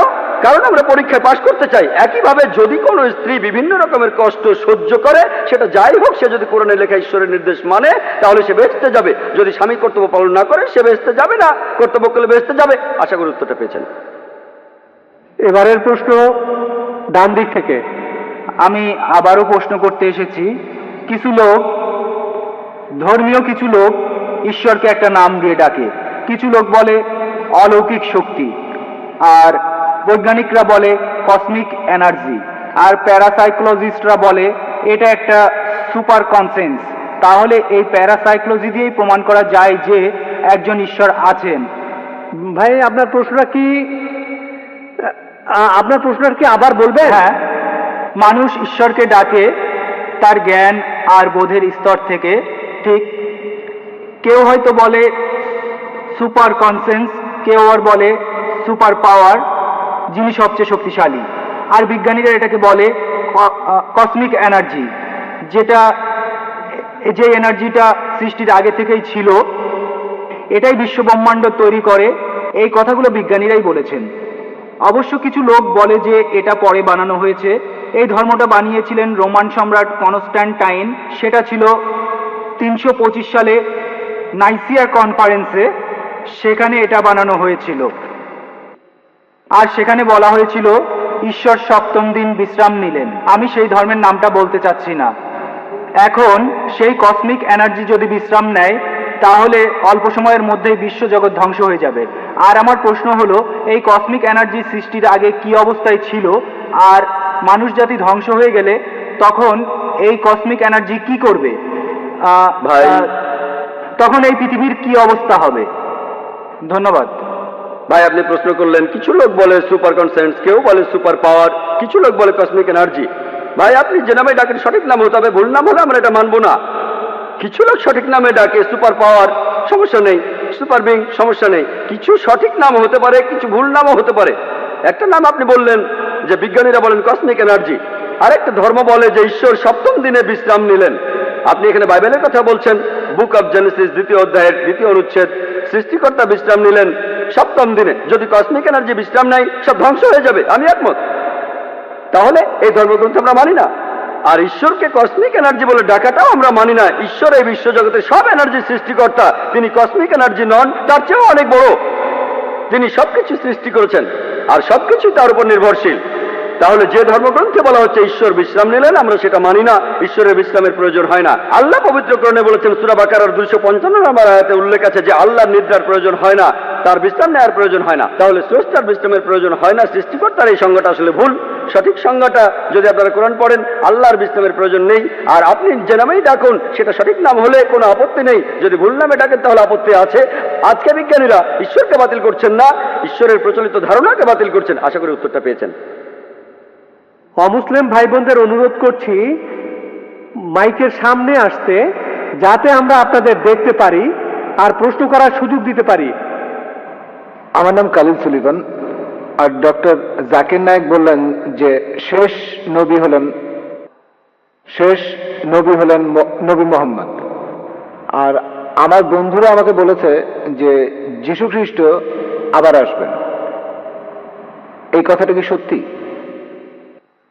ভাই আপনি প্রশ্ন করলেন যে মোহাম্মদ সাল্লাল্লাহু আলাইহি সাল্লাম হলেন শেষ নবী, শেষ রাসূল, কিন্তু তার বন্ধু যীশু খ্রিস্ট আবার পৃথিবীতে আসবেন। এই কথাটা বাইবেলও বলা আছে, যীশু খ্রিস্ট আবার পৃথিবীতে আসবেন। কোরআনের বেশ কিছু আয়াতে এই কথা বলা হয়েছে, যেমন সূরা মাইদার 116 নম্বর আয়াতে বলা হয়েছে। আর সব মিলিয়ে 70টি সহিহ হাদিস আছে যেখানে বলা আছে যীশু খ্রিস্ট আবার ফিরে আসবেন। কিন্তু যে কারণে যীশু খ্রিস্ট আবার পৃথিবীতে আসবেন সেটা হলো খ্রিস্টান ধর্মের যীশু খ্রিস্ট তিনি ঈশ্বরের একমাত্র প্রেরিত দূত, যাকে তার অনুসারীরা ভুল করে ঈশ্বর বলে মানে। আর কোন নবী নেই যাকে তার অনুসারীরা ঈশ্বর বলে ভুল করেছে। কিন্তু খ্রিস্টানরা তাদের বেশিরভাগই তারা ভুল করে মনে করে যে যীশু খ্রিস্ট নিজেকে ঈশ্বর দাবি করেছেন, আর এই কারণে আল্লাহ সুবহানাহু ওয়া তাআলা তাকে আবার জীবিত করবেন। আর এই সম্পর্কে পবিত্র কোরআনে সূরা মাইদার 116 নম্বর আয়াতে উল্লেখ করা হয়েছে, সেই দিন আপনি সাক্ষী হবেন, হে আল্লাহ সুবহানাহু ওয়া তাআলা, আমি তাদের উপাসনা করতে বলিনি, আমাকে আমি বলেছি আবুদুল্লাহ, আল্লাহকে মানো, রব্বি ওয়া রাব্বুকুম, আমার প্রভু তোমাদের প্রভু। তাই দ্বিতীয়বার পৃথিবীতে এসে যিশু সাক্ষ্য দেবেন যে আমি আমাকে উপাসনা করতে বলিনি, আমি তোমাদের বলেছি এক ঈশ্বরের উপাসনা করতে। তাহলে দ্বিতীয়বার যিশু নতুন কোনো আইন আনবেন না, তিনি আসবেন হযরত মুহাম্মদ সাল্লাল্লাহু আলাইহি ওয়াসাল্লামের উম্মত হিসেবে। তিনিও এই আইন মেনে চলবেন, কোরআনের আইন আর সহিহ হাদিস। তিনি আমাদের নতুন কিছু শেখাবেন না, তিনি পৃথিবীতে এসে সাক্ষ্য দেবেন খ্রিস্টানদের সামনে, আমি নিজেকে ঈশ্বর দাবি করিনি, এখন তোমরা কোরআন আর সহিহ হাদিস মেনে চলবে। আপনি বললেন যে শেষ নবী হলেন নবী মোহাম্মদ, আর তারপর যিশু আবার হ্যাঁ ঠিক, দ্বিতীয়বার তিনি নতুন নির্দেশ আনবেন না। রাসূল মানে যিনি কিছু নির্দেশ পান, তিনি দ্বিতীয়বার রাসূল হিসেবে আসবেন না। তিনি খ্রিস্টানদের সামনে সাক্ষ্য দিতে আসবেন আমি নিজেকে ঈশ্বর দাবি করিনি। তিনি নতুন নির্দেশ পাবেন না। আগে তিনি নির্দেশ পেয়েছিলেন ইনজিলে, সেটা 2000 বছর আগের কথা, যেটা বিকৃত হয়ে গেছে। তারপর মুহাম্মদ সাল্লাল্লাহু আলাইহি ওয়াসাল্লাম আসলেন। তাই যখন যীশু খ্রিস্ট এই পৃথিবীতে আবার ফিরে আসবেন, তিনি কোরআনের এই নির্দেশই মেনে চলবেন আর মুহাম্মদ সাল্লাল্লাহু আলাইহি ওয়াসাল্লামের উম্মত হবেন। তাহলে রাসূল হিসেবে, ঈশ্বরের দূত হিসেবে সর্বশেষ হলেন নবী মুহাম্মদ সাল্লাল্লাহু আলাইহি ওয়াসাল্লাম। আশা করি উত্তরটা পেয়েছেন। Thank you. এবারের প্রশ্ন মহিলাদের মধ্য থেকে। সালাম আলাইকুম, আমার নাম শাহিদা, একজন সফটওয়্যার ইঞ্জিনিয়ার। আমি আমার বিয়ের সময় মুসলমান হয়েছি। আমার প্রশ্ন একটাই, সেটা মানবতা নিয়ে, বিষয়টা মানবতার শান্তি নিয়ে। আমার প্রশ্নটা হলো, ইসলাম ধর্ম বা কোরআনের কোথাও অঙ্গ প্রত্যঙ্গ দান করার কোনো অনুমতি দেয়া আছে কিনা? যদি অনুমতি না দেয়া থাকে তাহলে কেন সেটা করা হয়েছে, এ সম্পর্কে কিছু বলবেন? বোন আপনি প্রশ্ন করলেন কোরআনে কোথাও উল্লেখ আছে কিনা যে অঙ্গ প্রত্যঙ্গ দান করা যাবে কিনা। পবিত্র কোরআন বা সহিহ হাদিসে কোথাও অঙ্গ প্রত্যঙ্গ দান করার ব্যাপারে কিছু উল্লেখ নেই। তবে মুসলিম পণ্ডিতরা একসঙ্গে বসে অনেকগুলো কনফারেন্স করেছেন মক্কায়, রিয়াদে, মালয়েশিয়ায়। আর বিশেষজ্ঞরা একমত হয়েছেন যে অঙ্গ প্রত্যঙ্গ দান করা বা সংযোজনের অনুমতি আছে যদি 3টি শর্ত পূরণ করা হয়। 1 নম্বর, যে অঙ্গ দান করছে তার যেন কোনো বড় ক্ষতি না হয়। আমি হার্ট নিতে পারবো না, আমার হার্ট দান করলে আমি মারা যাব। ডাক্তাররা বলেন আমার 2টো কিডনি আছে, সেখানে একটা যথেষ্ট। ধরুন আমার মার 2টো কিডনি নষ্ট, তাকে একটা কিডনি দিতে পারি, তাহলে তিনিও বাঁচবেন, আমিও বেঁচে থাকবো। তাহলে 1 নম্বর পয়েন্ট, যে অঙ্গ দান করবে তার যেন বড় কোনো ক্ষতি না হয়। 2 নম্বর পয়েন্ট, যার শরীরে অঙ্গ সংযোজন হবে তার জন্য এটা খুবই উপকারী হবে। 3 নম্বর পয়েন্ট, কোন রকম টাকা পয়সার জন্য অঙ্গ দান করা যাবে না, কেউ কিডনি বেচতে পারবেন না। এই তিনটা শর্ত পূরণ হলে বিশেষজ্ঞরা বলেন এই নিয়মে অঙ্গ প্রত্যঙ্গ দান করা যাবে, অঙ্গ সংযোজনের অনুমতি আছে। আশা করি উত্তরটা পেয়েছেন। প্লিজ প্রশ্নটা করুন। হ্যাঁ, আমার নাম অমরেশ। আমার একটা প্রশ্ন আছে। আপনার মতে ঈশ্বর কেন আমাদের সৃষ্টি করেছেন? ঈশ্বর কি আমাদের এই পৃথিবীতে পরীক্ষার জন্য পাঠিয়েছেন, যাতে করে তিনি বিচার করতে পারেন বেহেশতে যাব না দোজখে? ভাই, আপনি প্রশ্ন করলেন ঈশ্বর আমাদের বানালেন কেন। আমি একটা লেকচার দিয়েছিলাম সৃষ্টির উদ্দেশ্য নিয়ে, প্রায় 1 ঘন্টা ধরে। ঈশ্বর আমাদের তৈরি করেছেন, তার একটা কারণ হলো পরীক্ষা, পরকালের জন্য। পবিত্র কোরআনে সূরা মুলকের 2 নম্বর আয়াতে উল্লেখ করা আছে, আল্লাযী খালাকাল মাউতা ওয়াল হায়াতা, তিনি সৃষ্টি করেছেন মৃত্যু আর জীবন তোমাদের পরীক্ষার জন্য, তোমাদের মধ্যে কে উত্তম। আর এছাড়াও তার এই সৃষ্টির বিশেষত্ব হলো তিনি মানুষ তৈরি করেছেন যার নিজের ইচ্ছা আছে। আমরা মহান ঈশ্বরকে মানতে পারি অথবা অবাধ্যও হতে পারি, আমাদের নিজস্ব কিছু ইচ্ছা আছে। আর আমরা এই পৃথিবীতে আসার আগে সৃষ্টিকর্তা প্রশ্ন করেছিলেন তোমাদের মধ্যে কে মানুষ হয়ে জন্মাতে চাও, আর আমরা মানুষ হয়ে জন্মাতে চেয়েছিলাম। আপনি আর আমি পৃথিবীতে জন্মানোর আগে আমরাই মানুষ হতে চেয়েছিলাম, আর সেজন্য সর্বশক্তিমান ঈশ্বর আমাদের কিছু ইচ্ছা শক্তি দিয়েছেন। এখন এই ইচ্ছা শক্তির কারণে আমরা ঈশ্বরকে মানতে পারি, আবার অবাধ্যও হতে পারি। ঈশ্বরকে মানলে বেহেশতে যাব, আর অবাধ্য হলে যেতে পারবো না। তাহলে এই জীবনটা পরকালের জন্য পরীক্ষা।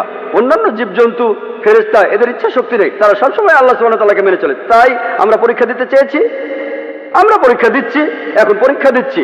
এই পরীক্ষার উপর ভিত্তি করে আমরা আমাদের পুরস্কার বা শাস্তি পাবো। পবিত্র কোরআনের সূরা জারিয়াতে 56 নম্বর আয়াতে উল্লেখ আছে, আল্লাহ বলছেন ওমা খালাকতুল জিন্না ওয়াল ইনসা ইল্লা লিয়াবুদুন, আমি সৃষ্টি করেছি জিন ও মানুষকে শুধু আমার ইবাদত করার জন্য। তাহলে আমাদের সৃষ্টি করার একটা কারণ হলো উপাসনা, আর পরকালের জন্য পরীক্ষা। আমরা ইবাদত না করলেও আল্লাহ সুবহানাহু ওয়া তাআলার কিছু যাবে আসবে না। তার ইবাদত করেন বা না করেন, তারপরও তিনি মহান, এতে তার কোনো উপকার হবে না, কোনো ক্ষতিও হবে না। আমরা সবাই পরীক্ষা দিচ্ছি, আমাদের ভালোর জন্য চেয়েছিলাম। যেমন আমি মেডিকেলে পরীক্ষায় পাশ করতে চেয়েছিলাম, আমি চেয়েছিলাম, তখন আমাদের টিচার আমাদের পরীক্ষা নিলেন, আমি সেই পরীক্ষায় পাশ করলাম। একইভাবে ভাই আমরাই চেয়েছিলাম, আমরা এখন পরীক্ষা দিচ্ছি। আর বিস্তারিত জানার জন্য আমার ভিডিও ক্যাসেট দেখুন, এই সৃষ্টির উদ্দেশ্য। হ্যাঁ ভাই, আপনার প্রশ্নটা করতে পারেন। রেসপেক্টেড স্যার, আমি 4টা প্রশ্ন করব। প্রথমটা হলো, এটা ভাই দয়া করে আপনার নামটা বলুন এবং একটা প্রশ্ন করুন। সিজিল। আমরা এটা দেখি যে সব ধর্মগ্রন্থেই কিছু না কিছু অবিশ্বাস্য গল্প থাকে। যেমন ধরেন, কোরআনে আছে যে আবাবিল পাখিরা যুদ্ধক্ষেত্রে শত্রুদের উপরে পাথর ফেলছে, আর এই সব গল্প, এই গল্পগুলো বিশ্বাস করা বেশ শক্ত। এটা আমার প্রথম প্রশ্ন। ভাই, আপনি প্রশ্ন করলেন কোরআনের কিছু কথা, যেন পাখি উপর থেকে পাথর ফেলছে, সূরা ফিলের কথা। সূরা ফিলের 1 থেকে 5 নম্বর আয়াত। এরকম আরো অনেক আয়াত আছে। কোরআন বলছে শাক্কুল কামার, নবীজি মুহাম্মদ সাল্লাল্লাহু আলাইহি ওয়াসাল্লাম চাঁদকে 2 ভাগ করেছিলেন, মুসা আলাইহিস সালাম সাগরকে 2 ভাগ করেছিলেন। এগুলো কঠিন কাজ, হ্যাঁ, এগুলোকে বলে অলৌকিক। অলৌকিক কাজ হলো সেগুলো যেগুলো কোনো ব্যাখ্যা মানুষ দিতে পারে না। মানুষের পক্ষে চাঁদকে 2 ভাগ করে ফেলা এটা অসম্ভব। আবার কোন মানুষ সাগরকে 2 ভাগ করে ফেলবে, তার মধ্যে রাস্তা থাকবে, এটাও অসম্ভব। তাহলে এগুলোকে বলা হয় অলৌকিক। শুধুমাত্র ঈশ্বরই এটা পারেন, আপনি আমি পারবো না। আমরা এই কাজের ব্যাখ্যা দিতে পারবো না। আমরা শুধু একটা উপায় এটা প্রমাণ করতে পারি, যদি সেই সময়ে ফিরে যায়। এখানে বর্তমান থেকে আমরা অতীতে যেতে পারবো না। 3000 বা 4000 বছর আগে গিয়ে আমরা দেখতে পারবো না মুসা আলাইহিস সালাম সাগরকে ভাগ করেছিলেন কিনা। তাহলে কি করব? এই অলৌকিকগুলো আমরা অতীতে গিয়ে পরীক্ষা করতে পারছি না। কিন্তু পবিত্র কোরআনে এমন অনেক কথাই আছে যেগুলো এখন সত্যি প্রমাণিত হয়েছে। যেমন ধরুন, কোরআন বলছে বিজ্ঞান নিয়ে কথা, বিগ ব্যাং সম্পর্কে। কোরআন বলছে চাঁদের আলো তার নিজস্ব আলো নয়। কোরআন বলছে পৃথিবী বর্তুলাকার। কোরআন বলছে সূর্য প্রদক্ষিণ করে। 1400 বছর আগে মানুষ ভাবতো এগুলো কোন ধরনের কথা? চাঁদের নিজের কোনো আলো নেই, পৃথিবী বর্তুলাকার, এগুলো কি সত্যি? এগুলো বিগ ব্যাং এর কথা? এখন বিজ্ঞান অনেক উন্নত হয়েছে, এখন আমরা জানি সবই সত্যি। তবে অতীতে কি হয়েছে জানার জন্য অতীতে যেতে পারবো না। আমার যুক্তি বলে কোরআনে যে কথাগুলো আছে কিছু পরীক্ষা করা যায়, কিছু পরীক্ষা করা যাবে না। আমরা অতীতে যেতে পারবো না, তাহলে এই ব্যাপারগুলো কিছুটা অপরিষ্কার। আমরা বর্তমানে যেগুলো পরীক্ষা করতে পারি সেই কথাগুলোর মধ্যে যা কিছু পরীক্ষা করতে পারি, ধরেন 80% চেক করতে পারি। আমার যুক্তি বলে 80% কোরআনে যে কথাগুলো আছে পরীক্ষা করতে পারি, সেগুলো একেবারে 100% সঠিক। যেগুলো আমরা চেক করতে পারি তার মধ্যে 1% ভুল নেই। যদি বলেন এমন ঘটনা ঘটেনি, শুধু অতীতে গেলেই সেটা প্রমাণ করতে পারবেন। যদি কোরআন বলে মুসা নবী সমুদ্রকে 2 ভাগ করেছিলেন, এটা ভুল সেটা প্রমাণ করতে পারবেন না, সঠিকও প্রমাণ করতে পারবেন না, অতীতে যেতে পারবেন না। আমরা 3-4 হাজার বছর আগে ফিরে যেতে পারি না। তাহলে যদি যুক্তি দিয়ে বলতে পারি এই ব্যাপারটা সত্যি হতে পারে, নাও হতে পারে, সত্যি হতে পারে, নাও হতে পারে। পাখিগুলো হয় পাথর ফেলেছিল, না হয় ফেলেনি, ঠিক? আমরা বলতে পারি ব্যাপারটা পরিষ্কার না। যদি পারমাণবিক বোমার কথা বলতেন 1000 বছর আগে, তারা কি বিশ্বাস করতো? বিশ্বাস করতো? তারা বলতো পাগলের প্রলাপ, ঠিক না ভুল? কিন্তু এখন তো আমরা বিশ্বাস করি, কারণ বিজ্ঞান উন্নত হয়েছে। এখন দেখি পারমাণবিক বোমা, আণবিক বোমা। তাহলে পাখিরা পাথর ফেলছে, এতে সমস্যা কোথায়? এটা খুব সোজা। পারমাণবিক বোমা আরো কঠিন। তাহলে বুঝতে পারছেন আমরা অতীতে যেতে পারবো না। আমার যুক্তি বলে যেগুলো আজকে পরীক্ষা করতে পারি, কোরআনের যে বিষয়গুলো ভালোভাবে দেখতে পারি, সেগুলোর মধ্যে পুরো 100% সত্যি বলে প্রমাণিত হয়েছে। 20% আমরা পরীক্ষা করতে পারবো না, কারণ অতীতে যেতে পারবো না, ভবিষ্যতে যেতে পারি না। বেহেশত আর দোজখের অস্তিত্ব বৈজ্ঞানিকভাবে প্রমাণ করতে পারবো না। হয়তো বলবেন যে ভাই জাকির, আপনি একজন ডাক্তার, কিভাবে বেহেশত দোজখ বিশ্বাস করেন? আমি বলি এটা 20% অস্বচ্ছ অংশের কথা। আমার যুক্তি বলে যখন 80% কোরআনে যতখানি আমরা চেক করতে পারি, এগুলো 100% সত্যি বলে প্রমাণিত হয়েছে, সেখানে 0.1%ও ভুল নেই। আমার যুক্তি বলে এই 20%ও ইনশাআল্লাহ আল্লাহ চাইলে সেটাও সত্যি প্রমাণিত হবে। হয়তো ভবিষ্যতে বিজ্ঞান উন্নত হবে, 20 বছর 50 বছর পরে আমরা পরকালের জীবন সম্পর্কে জানতে পারবো, আমরা বেহেশত দোজখ সম্পর্কে জানতে পারবো। আমার যুক্তি বলে এটা যুক্তিপূর্ণ বিশ্বাস যে কোরআনের 0.00001%ও ভুল প্রমাণিত হয়নি, 80% একেবারে পুরোটাই সত্যি। তাই আমার যুক্তি বলে যে ইনশাআল্লাহ বাকি 20% যেটা চেক করা যাচ্ছে না, অতীতে ফিরে গিয়ে বা ভবিষ্যতে গিয়ে ইনশাআল্লাহ সেগুলো সত্যি হবে। আশা করি উত্তরটা পেয়েছেন। এর পরের প্রশ্ন পুরুষদের মধ্য থেকে। হ্যালো, আমার নাম অশোক, আমি ইকোনমিক্স নিয়ে এমএ পড়ছি। স্যার, আমার প্রশ্নটা হলো, বর্তমান প্রেক্ষাপটে বলা যায় আমরা খুব খারাপ সময় পার করছি। আমরা সবাই শান্তি চাই, হোক জাতিগত শান্তি বা হোক ধর্মীয় শান্তি, অথবা সে যাই হোক, আমাদের আসলে শান্তি আর মানবতার প্রয়োজন। এই ধর্মের কারণেই কি পৃথিবীতে আমরা আজ এত বেশি সমস্যা দেখছি? এই ধর্মের কারণেই কি পৃথিবীতে এত বেশি যুদ্ধ আর অরাজকতা চলছে? এটা বাদেও অন্য সমস্যা আছে। আর এই ধর্ম দিয়েই কি পৃথিবীর সব সমস্যার সমাধান করা যায়? আর ধর্ম দিয়েই কি ইথিওপিয়া দুর্ভিক্ষের সমাধান করা যায়? শিশুরা না খেয়ে মারা যাচ্ছে, ধর্মই কি সব কিছুর সমাধান? ধর্ম দিয়েই কি পৃথিবীর এই সব সমস্যা সমাধান করা যাবে? এই ধর্ম দিয়েই কি আমাদের সব সমস্যাগুলোর সমাধান করা যাবে? আমার মনে হয় অন্য কোনো সমাধান আছে। ভাই খুব সুন্দর প্রশ্ন করেছেন। পৃথিবীতে এখন অনেক সমস্যা, ধর্মই কি এসবের সমাধান দেবে? ইথিওপিয়াতে অনেক মানুষ মারা যাচ্ছে, ধর্ম কি এটা সমাধান? ভাই, সত্যের ধর্মটাই এখানে সমাধান। আল্লাহ পবিত্র কোরআনে বলছেন, সূরা আল ইমরানের 19 নম্বর আয়াতে উল্লেখ আছে, ইন্নাদ-দীনা ইনদাল্লাহিল ইসলাম। একমাত্র গ্রহণযোগ্য দিন হলো আল্লাহর কাছে নিজের ইচ্ছাকে সমর্পণ করা। যদি দেশের সব লোক আল্লাহর কাছে আত্মসমর্পণ করত, তাহলে ইথিওপিয়ায় কোনো সমস্যাই হতো না। আল্লাহ পবিত্র কোরআনে বলছেন, আর সহিহ হাদিসেও আছে, ইসলামের তৃতীয় স্তম্ভ হলো প্রত্যেক ধনী লোক যাদের সঞ্চয় নিসাবের তুলনায় অতিরিক্ত 85 গ্রাম স্বর্ণ, তাদের সঞ্চয়ের 2.5% দান করে দেবে। যদি সব লোক দান করত, দারিদ্র বলে পৃথিবীতে কিছুই থাকতো না। ইথিওপিয়াতে অবশ্যই পুরো পৃথিবীতে একটা মানুষ না খেয়ে মারা যেত না। আপনি কি জানেন পৃথিবীর সবচেয়ে 3 জন ধনী লোক, সবচেয়ে ধনী 3 জন, তাদের সম্পদের পরিমাণ 48টা গরিব দেশের জাতীয় আয়ের সমান। সবচেয়ে ধনী 3 জন, যদি এই 3 জন যাকাত দেয়, মানুষের অনেক সমস্যার সমাধান হয়ে যাবে। সমস্যা হচ্ছে প্রত্যেকটা মানুষ যদি ইসলাম ধর্ম পালন করত, আল্লাহর কাছে নিজের ইচ্ছাকে সমর্পণ করত। আপনি একটা সমস্যার কথা বললেন, যে সমস্যার কথাই বলেন না কেন, আলহামদুলিল্লাহ পবিত্র কোরআনে সেই সমস্যার সমাধান দেওয়া আছে। সত্যের ধর্ম পালন করুন, সত্যিকারের শান্তি পাবেন। এবারের প্রশ্ন মহিলাদের মধ্য থেকে, অমুসলিম বোন। আসসালামু আলাইকুম। যদি একজন মুসলমান কোনো অমুসলিমের বাসায় থাকে, সে যদি তখন নামাজ আদায় করতে চায়, সেই অমুসলিমের বাসায় কি নামাজ পড়া যাবে? সেখানে নামাজ পড়ার নিয়মটা কি?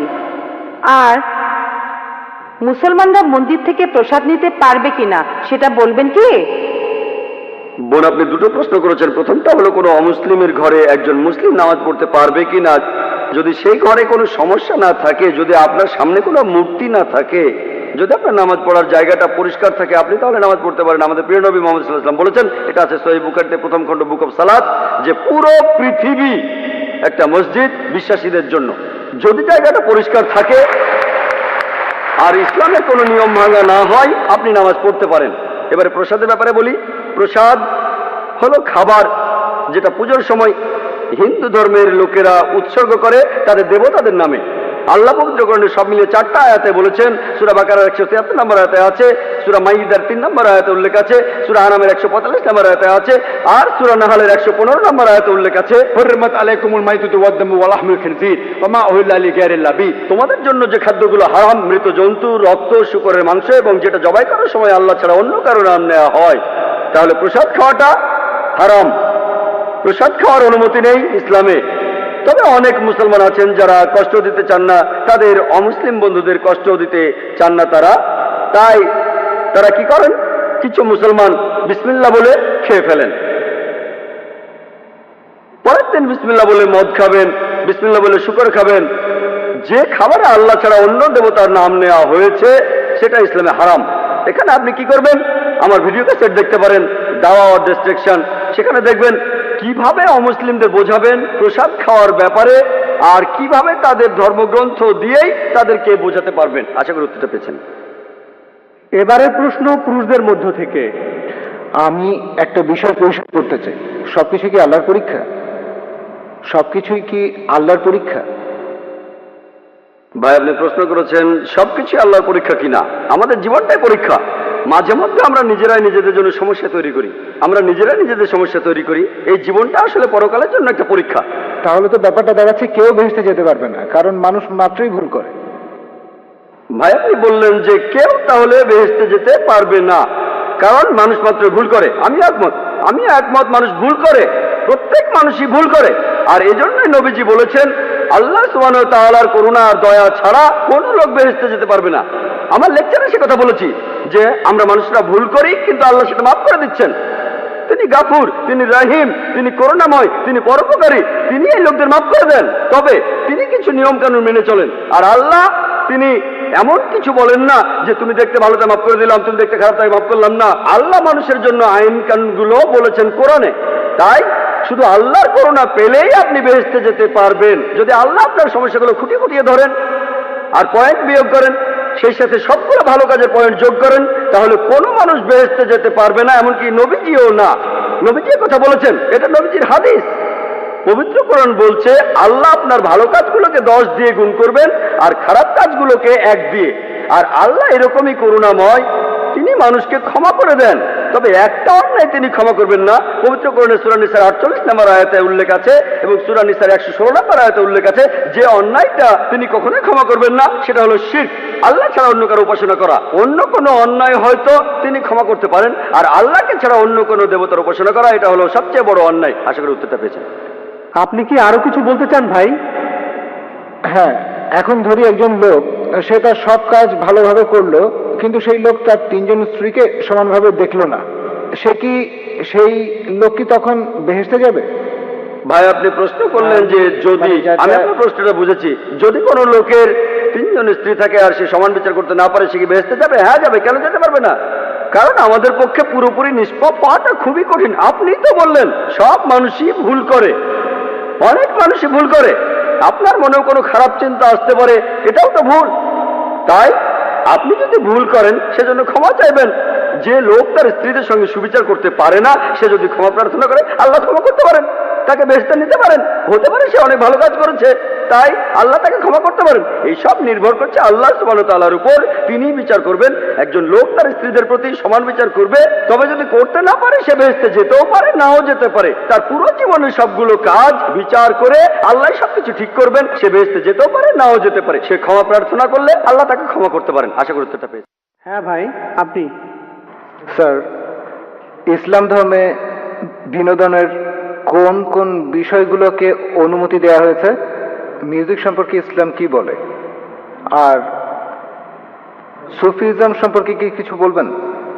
এটা কি ইসলামের কাঠামোর মধ্যে পড়ে নাকি পড়ে না? ভাই, আপনি হালাল বিনোদনের কথা বলছেন। বিনোদনটা আসলে আপনার দৃষ্টিভঙ্গির উপর। আপনার জন্য যেটা বিনোদন আমার জন্য নাও হতে পারে। যেমন এই অনুষ্ঠানের লোকজন বিনোদন পাচ্ছে, অনেক কিছু তারা শিখতে পারছে, এটা হালাল। তাহলে হালাল বিনোদন হলো সেই বিনোদন যেটা কোরআন আর সুন্নাহর বিপক্ষে যাবে না। কোরআন আর সহিহ হাদিসে যেগুলোকে হারাম বলা হয়েছে সেগুলো মেনে চললে বাকি সব বিনোদনই হালাল। মিউজিক সম্পর্কে নবী মুহাম্মদ সাল্লাল্লাহু আলাইহি ওয়াসাল্লামের একটা হাদিস বলছে যে ডাব বাজানো ছাড়া অন্য মিউজিক নিষিদ্ধ, শুধুমাত্র ডাব, একপাশে খোলা ড্রাম। এটা বাদে অন্য মিউজিকের অনুমতি নেই, কারণ এই মিউজিক আপনাকে আল্লাহর পথ থেকে দূরে নিয়ে যাবে। যেহেতু এটা আপনাকে আল্লাহর পথ থেকে দূরে নিয়ে যাবে, তাই এটা নিষিদ্ধ। আপনার তৃতীয় প্রশ্ন ছিল ইসলাম ধর্মে সুফিজম। সুফি একটা আরবি শব্দ যেটা এসেছে সুফ থেকে। এই মতবাদটাও আসলে পথভ্রষ্ট। আগের উত্তরগুলোতে আমি বলেছি আমাদের কোরআন এবং সুন্নাহ মানা উচিত। তাই আপনি যদি এমন কিছু মানেন যেটা কোরআন এবং সুন্নাহয় উল্লেখ করা নাই, সেটা আসলে পথভ্রষ্ট। এর বেশিরভাগই পথভ্রষ্ট। আপনারা সুফিজমের যেসব মতবাদগুলো দেখেন, এর বেশিরভাগই পথভ্রষ্ট। এই মতবাদটা পবিত্র কোরআন আর সুন্নাহ মেনে চলে না। কোনো বিশেষজ্ঞ যদি এখানে কিছু বলেন, সেটা কোরআন আর সুন্নাহর সাথে মেলাবেন, অন্য কোনো উৎস নেই। সঠিক উৎস হলো কোরআন আর সহিহ হাদিস। কোরআনের অনুবাদগুলোর মধ্যে আপনার মতো সবচেয়ে শুদ্ধ অনুবাদ কোনটা, এ ব্যাপারে বলবেন? সবচেয়ে খাঁটি ইংরেজি অনুবাদ। ভাই, আল্লাহ এখানে আরবিতে বলেছেন 100% কোনো ভুল ছাড়া। সবগুলো অনুবাদই করেছে মানুষ, আর সেখানে ভুল থাকবেই। তাই পবিত্র কোরআনে কোনো নির্ভুল অনুবাদ নেই। হ্যাঁ, তবে যে অনুবাদগুলো পাওয়া যায়, আমার মতে ভালো অনুবাদটা সেগুলোর মধ্যে একটা হলো সহিহ ইন্টারন্যাশনাল। আমি ইংরেজি অনুবাদের কথা বলছি, অন্য ভাষার ব্যাপারে আপনাকে খুঁজে দেখতে হবে। আমার মতে কোরআনের একটা ভালো ইংরেজি অনুবাদ হলো সহিহ ইন্টারন্যাশনাল, যেটা ইংরেজিতে অনুবাদ করেছেন 3 জন মহিলা। তারা সবাই আসলে আমেরিকান, পশ্চিমা সভ্যতার মানুষ। তারা সবাই মুসলমান হয়েছিলেন। সহিহ ইন্টারন্যাশনাল আগে একজন ভাইকে একটা কপি দিয়েছিলাম, আর আপনি চাইলেও দেবো ইনশাআল্লাহ। লেকচার শেষে ভাই আশরাফের সাথে যোগাযোগ করুন, তিনি আপনাকে একটা কপি দেবেন, আর আপনি সেটা পড়ে দেখুন। আশা করি উত্তরটা পেয়েছেন। জি, ধন্যবাদ। আপনাকেও ধন্যবাদ। এখানে একজন অমুসলিম ভাইকে দেখা যাচ্ছে। হ্যাঁ ভাই, আপনার নাম আর পেশাটা দয়া করে বলবেন। আমি শশাঙ্ক শেখর, এসেছি রাঁচি থেকে। আমি এখানে সত্যভামা কলেজে ইঞ্জিনিয়ারিং পড়ছি। স্যার, আজকের অনুষ্ঠানে আপনার লেকচার শোনার পর ইসলাম ধর্ম আর মুসলমানদের সম্পর্কে আমাদের ভুল ধারণা দূর হয়ে গেছে।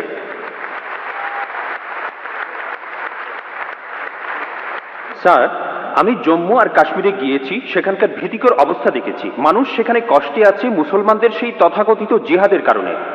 স্যার, আমার প্রশ্নটা হলো, ইসলাম কি এইসব কাজের অনুমতি দেয়? যদি না দেয়, তাহলে এই জিহাদ শব্দটার অর্থ আসলে কি? কারণ পবিত্র কোরআনেই সূরা আরাফের 56 নম্বর আয়াতে বলা হয়েছে, তোমরা বিপর্যয় ঘটিও না। অথবা সূরা শুরার 40 নম্বর আয়াতে বলা হয়েছে যে প্রতিশোধ নেয়ার চাইতে ক্ষমা করা উত্তম। অথবা সূরা মাইদার 32 নম্বর আয়াতে বলা হয়েছে যে যদি কেউ কাউকে হত্যা করে, সে মানব জাতিকেই হত্যা করলো। স্যার, একই বিষয় নিয়ে আমার আরো প্রশ্ন আছে।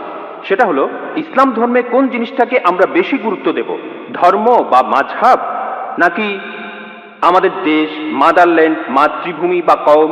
অনেক ধন্যবাদ। ভাই, আপনি খুব সুন্দর একটা প্রশ্ন করেছেন। প্রথম প্রশ্নটা হচ্ছে ইসলাম ধর্মে জিহাদ নিয়ে। প্রশ্ন করলেন যে কেন মানুষ যুদ্ধ করছে কাশ্মীরে, যা হচ্ছে জিহাদ, এটাকে ইসলাম কি অনুমতি দেয়? জিহাদ শব্দের অর্থ কি? এটা কি কোরআনে সূরা মাইদার 32 নম্বর আয়াতের বিরুদ্ধে যায় না? ভাই, এই জিহাদ সম্পর্কে বলি, এ ব্যাপারে ভুল ধারণা শুধু অমুসলিমদের মধ্যে নেই, মুসলমানদের মধ্যেও রয়েছে। বেশিরভাগ মানুষই এমনটা ভাবে যে কোনো মুসলিম যদি কোনো যুদ্ধ করে, যে কোনো যুদ্ধ হতে পারে নিজের সুবিধার জন্য, হতে পারে পলিটিক্সের জন্য, হোক সেটা ভাষার জন্য, হোক বর্ণের জন্য, সেটাই হলো জিহাদ। মুসলমানদের যুদ্ধ করাটাকে জিহাদ বলা হয় না। জিহাদ শব্দটা এসেছে আরবি শব্দ জাহাদা থেকে, তার মানে চেষ্টা করা, তার মানে পরিশ্রম করা। জিহাদ মানে সংগ্রাম, কোনো কিছুর জন্য চেষ্টা বা পরিশ্রম করা। ইসলামিক অভিধান অনুযায়ী জিহাদ অর্থ কারো অসৎ প্রবৃত্তির বিরুদ্ধে সর্বশক্তি দিয়ে লড়াই করা। এছাড়াও জিহাদ মানে সমাজের উন্নতির জন্য চেষ্টা করা। এছাড়াও জিহাদ শব্দটা যে যুদ্ধক্ষেত্রে আত্মরক্ষাকেও বোঝানো হয়ে থাকে। জিহাদের অর্থ অন্যায় অত্যাচারের বিরুদ্ধে লড়াই করা। জিহাদের মূল অর্থ চেষ্টা বা পরিশ্রম করা। অনেক মানুষের ভুল ধারণা আছে যে জিহাদ মানে পবিত্র যুদ্ধ। তারা জিহাদের অনুবাদ করে পবিত্র যুদ্ধ। পবিত্র যুদ্ধ বলে যে আরবি শব্দটা আছে, সেটা হারবুম মুকাদ্দাসা। যদি আপনারা কোরআন পড়েন, কোরআনের কোথাও পাবেন না, একটা আয়াতও নেই। অথবা নবীজি সাল্লাল্লাহু আলাইহি সাল্লামের সহিহ হাদিসেও কোনো জায়গায় হারবুম মুকাদ্দাসার কথা বলা নেই। এই শব্দটা কোরআন বা হাদিসে নেই। জিহাদ শব্দটার অনুবাদ কোনোভাবেই পবিত্র যুদ্ধ নয়। ঐতিহাসিকরা এই পবিত্র যুদ্ধ শব্দটা প্রথম ব্যবহার করেছিল খ্রিস্টানদের ক্রুসেডকে বোঝানোর জন্য, যারা খ্রিস্টান ধর্ম প্রচার করেছে আর হাজার হাজার মানুষ হত্যা করেছে। দুর্ভাগ্যজনকভাবে বেশিরভাগ লোক, এমনকি তথাকথিত মুসলমান পণ্ডিতগণও জিহাদের অনুবাদ করে পবিত্র যুদ্ধ। এটা ভুল অনুবাদ। জিহাদ শব্দটার অর্থ চেষ্টা বা পরিশ্রম করা। অনেক সময় এই চেষ্টাটা যুদ্ধক্ষেত্রে হতে পারে, সেই যুদ্ধটাও হবে আল্লাহ সুবহানাহু ওয়া তাআলার পথে, সেটা কিতাল ফি সাবিলিল্লাহ। একটা প্রশ্ন করা হয় ইসলামে কেন যুদ্ধ আর হত্যার অনুমতি দেওয়া হয়েছে। ইসলামের অনেক সমালোচক আছেন যারা বলেন ইসলাম খুব নিষ্ঠুর একটা ধর্ম, ইসলাম সবসময় বলে অমুসলিম কাউকে দেখলে তাকে মেরে ফেলো। অনেকেই বলেন, ইন্ডিয়াতে এরকম একজন আছেন অরুণ সুরি, তিনি একটা বই লিখেছেন দ্য ওয়ার্ল্ড অফ ফতোয়া। তিনি সূরা তাওবার 5 নম্বর আয়াতের উদ্ধৃতি দিয়ে বলেছেন যে কোরআন বলছে কোন কাফিরদের যেখানেই পাবে ব্র্যাকেটে হিন্দু তাদেরকে হত্যা করবে। যদি আপনি পবিত্র কোরআনের সূরা তাওবার 5 নম্বর আয়াতটা দেখেন, সেখানে বলা হয়েছে কাফিরদের যেখানে পাবে হত্যা করবে। তবে এই উদ্ধৃতিটার প্রসঙ্গের কথা এখানে বলা নেই। যদি আপনারা এই আয়াতটার আগের আয়াতগুলো পড়েন, সেখানে একটা শান্তি চুক্তির কথা বলা হয়েছে, মক্কার মুশরিকদের সাথে মুসলিমদের একটা শান্তি চুক্তি। পবিত্র কোরআনের সূরা তাওবার প্রথম 4টা আয়াতে মক্কার মুশরিকদের সাথে মুসলমানদের একটা শান্তি চুক্তির কথা বলা হয়েছে, আর মক্কার মুশরিকরা এই শান্তি চুক্তিটা ইচ্ছা করেই ভেঙেছিল। এরপর আল্লাহ তাআলা 5 নম্বর আয়াতটা নাজিল করলেন মুশরিকদের সম্পর্কে। সেই আয়াতে আল্লাহ মুসলিমদের বললেন সবকিছু 4 মাসের মধ্যে ঠিক করে ফেলো, না হলে যুদ্ধ ঘোষণা করো। আর যুদ্ধক্ষেত্রে আল্লাহ বলেছেন যখন শত্রুরা তোমাকে আক্রমণ করতে আসবে তুমি শত্রুদের হত্যা করবে। এই আয়াতটা যুদ্ধক্ষেত্রের কথা বলছে, যখন শত্রুরা তোমাকে মারতে আসবে ভয় না পেয়ে লড়াই করো। আজকের দিনে একজন আর্মি জেনারেল তার দলের সৈন্যদের মনোবল চাঙ্গা করার জন্য সেই জেনারেল বলবেন যে যখন শত্রুরা আসবে তাদের মেরে ফেলো। আর অরুণ সুরি 5 নম্বর আয়াতটা বলার পরে চলে গেছেন 7 নম্বর আয়াতে, কারণ 6 নম্বর আয়াতে উত্তরটা আছে। পবিত্র কোরআনের সূরা তাওবার 6 নম্বর আয়াতে উল্লেখ করা হয়েছে যদি কোনো কাফির তোমার কাছে আশ্রয় প্রার্থনা করে, যদি তারা শান্তি চায় তাহলে তোমরা তাদের নিরাপদ স্থানে পৌঁছে দেবে।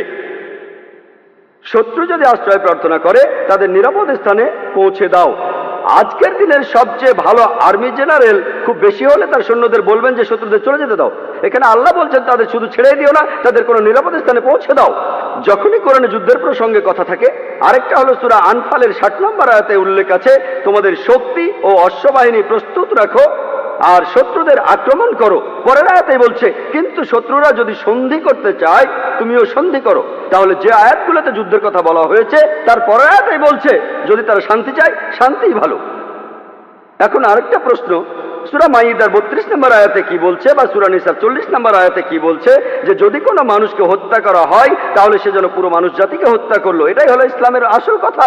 যদি কেউ কোনো মানুষকে হত্যা করে, হোক সে মুসলিম বা অমুসলিম, যদি সেটা হত্যা বা ধ্বংসাত্মক কাজের অপরাধে না হয়, যদি দুর্নীতির অপরাধে না হয়, তাহলে সে যেন পুরো মানুষ জাতিকেই হত্যা করলো। আর কেউ যদি কোনো মানুষকে বাঁচায় তাহলে সে যেন পুরো মানুষ জাতিকে বাঁচালো। এখন আপনারা যদি ভগবদ গীতা পড়েন, ভগবদ গীতার 2য় অধ্যায়ের 50 অনুচ্ছেদে আছে বলা হয়েছে শ্রীকৃষ্ণ এখানে অর্জুনকে জিহাদ করতে বলেছেন। চেষ্টা যদি আপনারা পড়েন মহাভারত, মহাভারতের হাজার হাজার অনুচ্ছেদে যুদ্ধের কথা লেখা রয়েছে, হাজার হাজার অনুচ্ছেদে।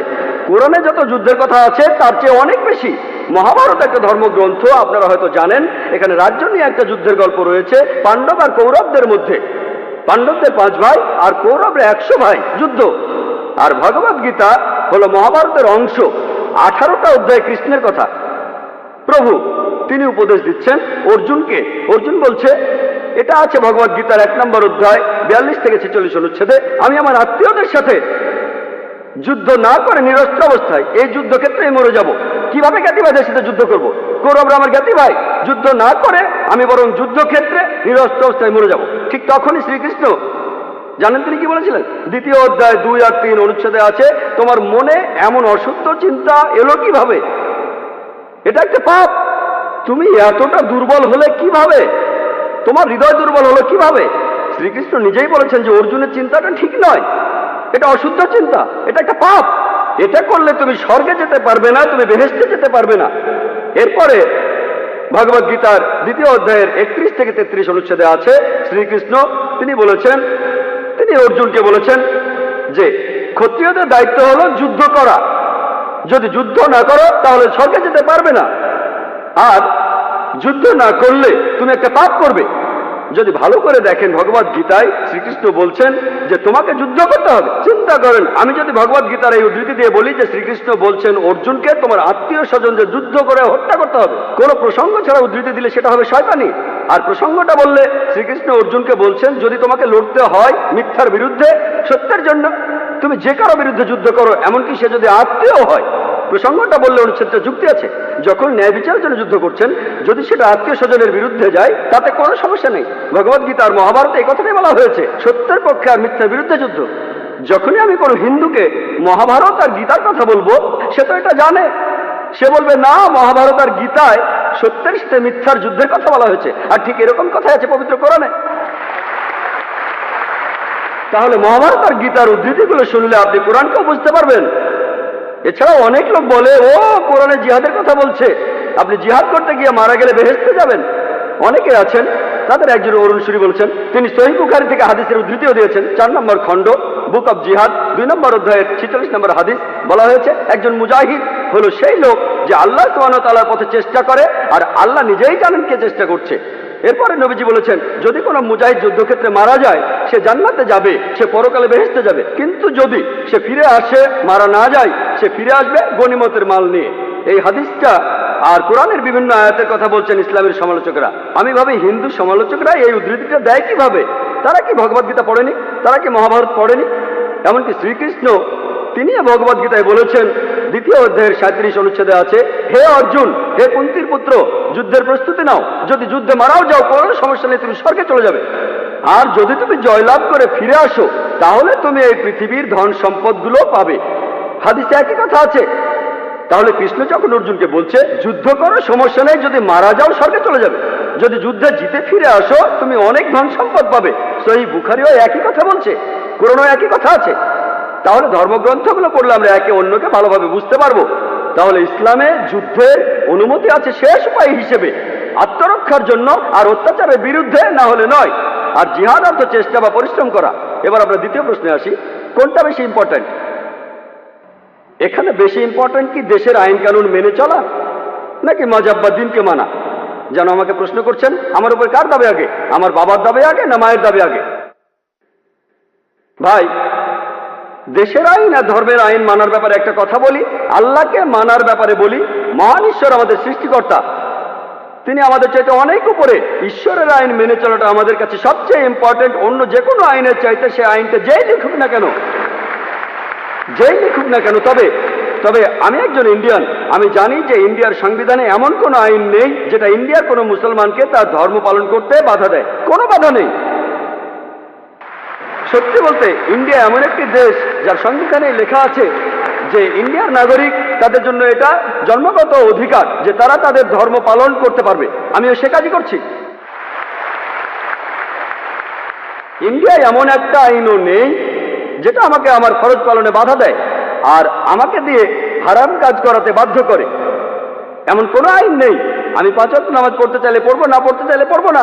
ইন্ডিয়ার সংবিধানে এমন একটা আইনও নেই যেটা আমাকে ভালো মুসলিম হতে বাধা দেয়। আমি এখানে আমার কথা বলতে পারি, আমি একজন ভালো মুসলিম আলহামদুলিল্লাহ, আর একজন ভালো ইন্ডিয়ানও। আর সংজ্ঞা অনুযায়ী, ভৌগোলিক সংজ্ঞা অনুযায়ী একজন ইন্ডিয়ানকে ভৌগোলিকভাবে বলা হয় হিন্দু। হিন্দু যদি হয় ভৌগোলিক সংজ্ঞা, আমি ইন্ডিয়ার একজন হিন্দু এবং ইসলাম ধর্ম পালন করি।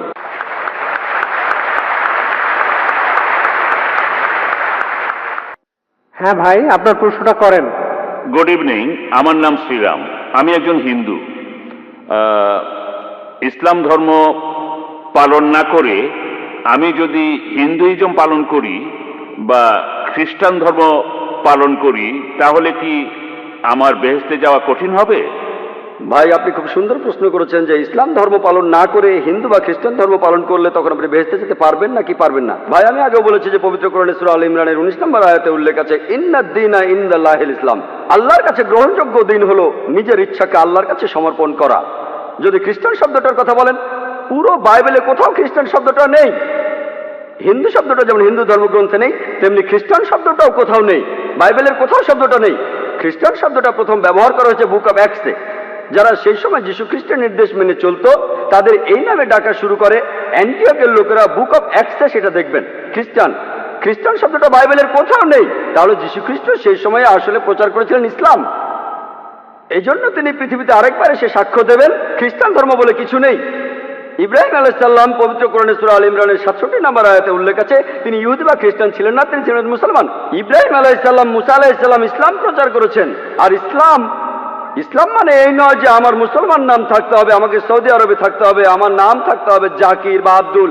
ইসলাম মানে আল্লাহর কাছে নিজেকে সমর্পণ করা, আল্লাহর কাছে নিজের ইচ্ছাকে সমর্পণ করলে আপনি মুসলমান। যীশু খ্রিস্ট নিজের মুখেই বলেছেন, এটা আছে গসপেল অফ জনে 5 নম্বর অধ্যায় 30 অনুচ্ছেদে, আমি নিজের থেকে কিছুই করতে পারি না, আমি এখানে শুধু বিচার করি, আমার বিচার ঠিক, কারণ আমি নিজের ইচ্ছাকে দেখি না, ঈশ্বরের ইচ্ছাকে দেখি। যে লোক বলে আমি নিজের ইচ্ছাকে না দেখে ঈশ্বরের ইচ্ছাকে দেখি, সে তো আসলে মুসলমান। তাহলে যীশু খ্রিস্ট ছিলেন মুসলমান, তিনি ইসলাম প্রচার করেছেন। আমি ইসলাম আর খ্রিস্টান ধর্মের সাদৃশ্য নিয়েও লেকচার দিয়েছি। আমি সেখানে দেখিয়েছি যে খ্রিস্টান ধর্ম বলছে একজন ঈশ্বরের কথা, ট্রিনিটিতে বিশ্বাস করো না, মহান ঈশ্বরের প্রতিকৃতি তৈরি করো না, ঈশ্বর কখনো জন্ম নেননি, এসব কিছুই বাইবেলে আছে। বাইবেল থেকেই আমি দেখিয়েছি নামাজ পড়ার নিয়ম, বাইবেল থেকেই দেখিয়েছি জাকাতের কথা, হজের কথা, মদ খেতে নিষেধ করা, ভদ্রতা দেখানো, বাইবেলে আছে। তাহলে যিশু বা ঈসা আলাইহিস সালাম তিনি খ্রিস্টান ধর্মের প্রচার করতে আসেননি, তিনি ইসলাম প্রচার করতে এখানে এসেছিলেন। আর পুরো পৃথিবীর মানুষের জন্য সৃষ্টিকর্তা একজনই, তিনি আমাদের একটাই ধর্ম দিয়েছেন, অন্য ধর্ম দেননি। অন্যান্য সব ধর্মগ্রন্থকে আসলে মানুষ বিকৃত করে ফেলেছে, যেমন এই ভাই বললেন সুফিজম, এমনকি এটাও ইসলামের একটা পথভ্রষ্ট রূপ। ইসলাম ধর্ম পালনের জন্য কি মানতে হবে? পবিত্র কোরআন আর সহিহ হাদিস। আর প্রত্যেক নবী রাসূল প্রচার করেছেন শুধু ইসলাম। যদি ধর্মগ্রন্থগুলোর কথা দিয়ে যিশুকে অনুসরণ করেন, যিশু কখনোই বলেননি আমার উপাসনা করো, নিজেকে কখনো ঈশ্বর বলেননি। সত্যি বলতে গোটা বাইবেলে পরিষ্কারভাবে এমন কোনো কথা নেই যেখানে যীশু খ্রিস্ট নিজেকে ঈশ্বর বলে দাবি করেছেন অথবা উপাসনা করতে বলেছেন। কিন্তু খ্রিস্টানরা বলে বেহেশতে যেতে পারবেন না যদি বিশ্বাস না করেন যিশু আমাদের পাপের জন্য মারা গিয়েছেন, তিনি ছিলেন ঈশ্বর।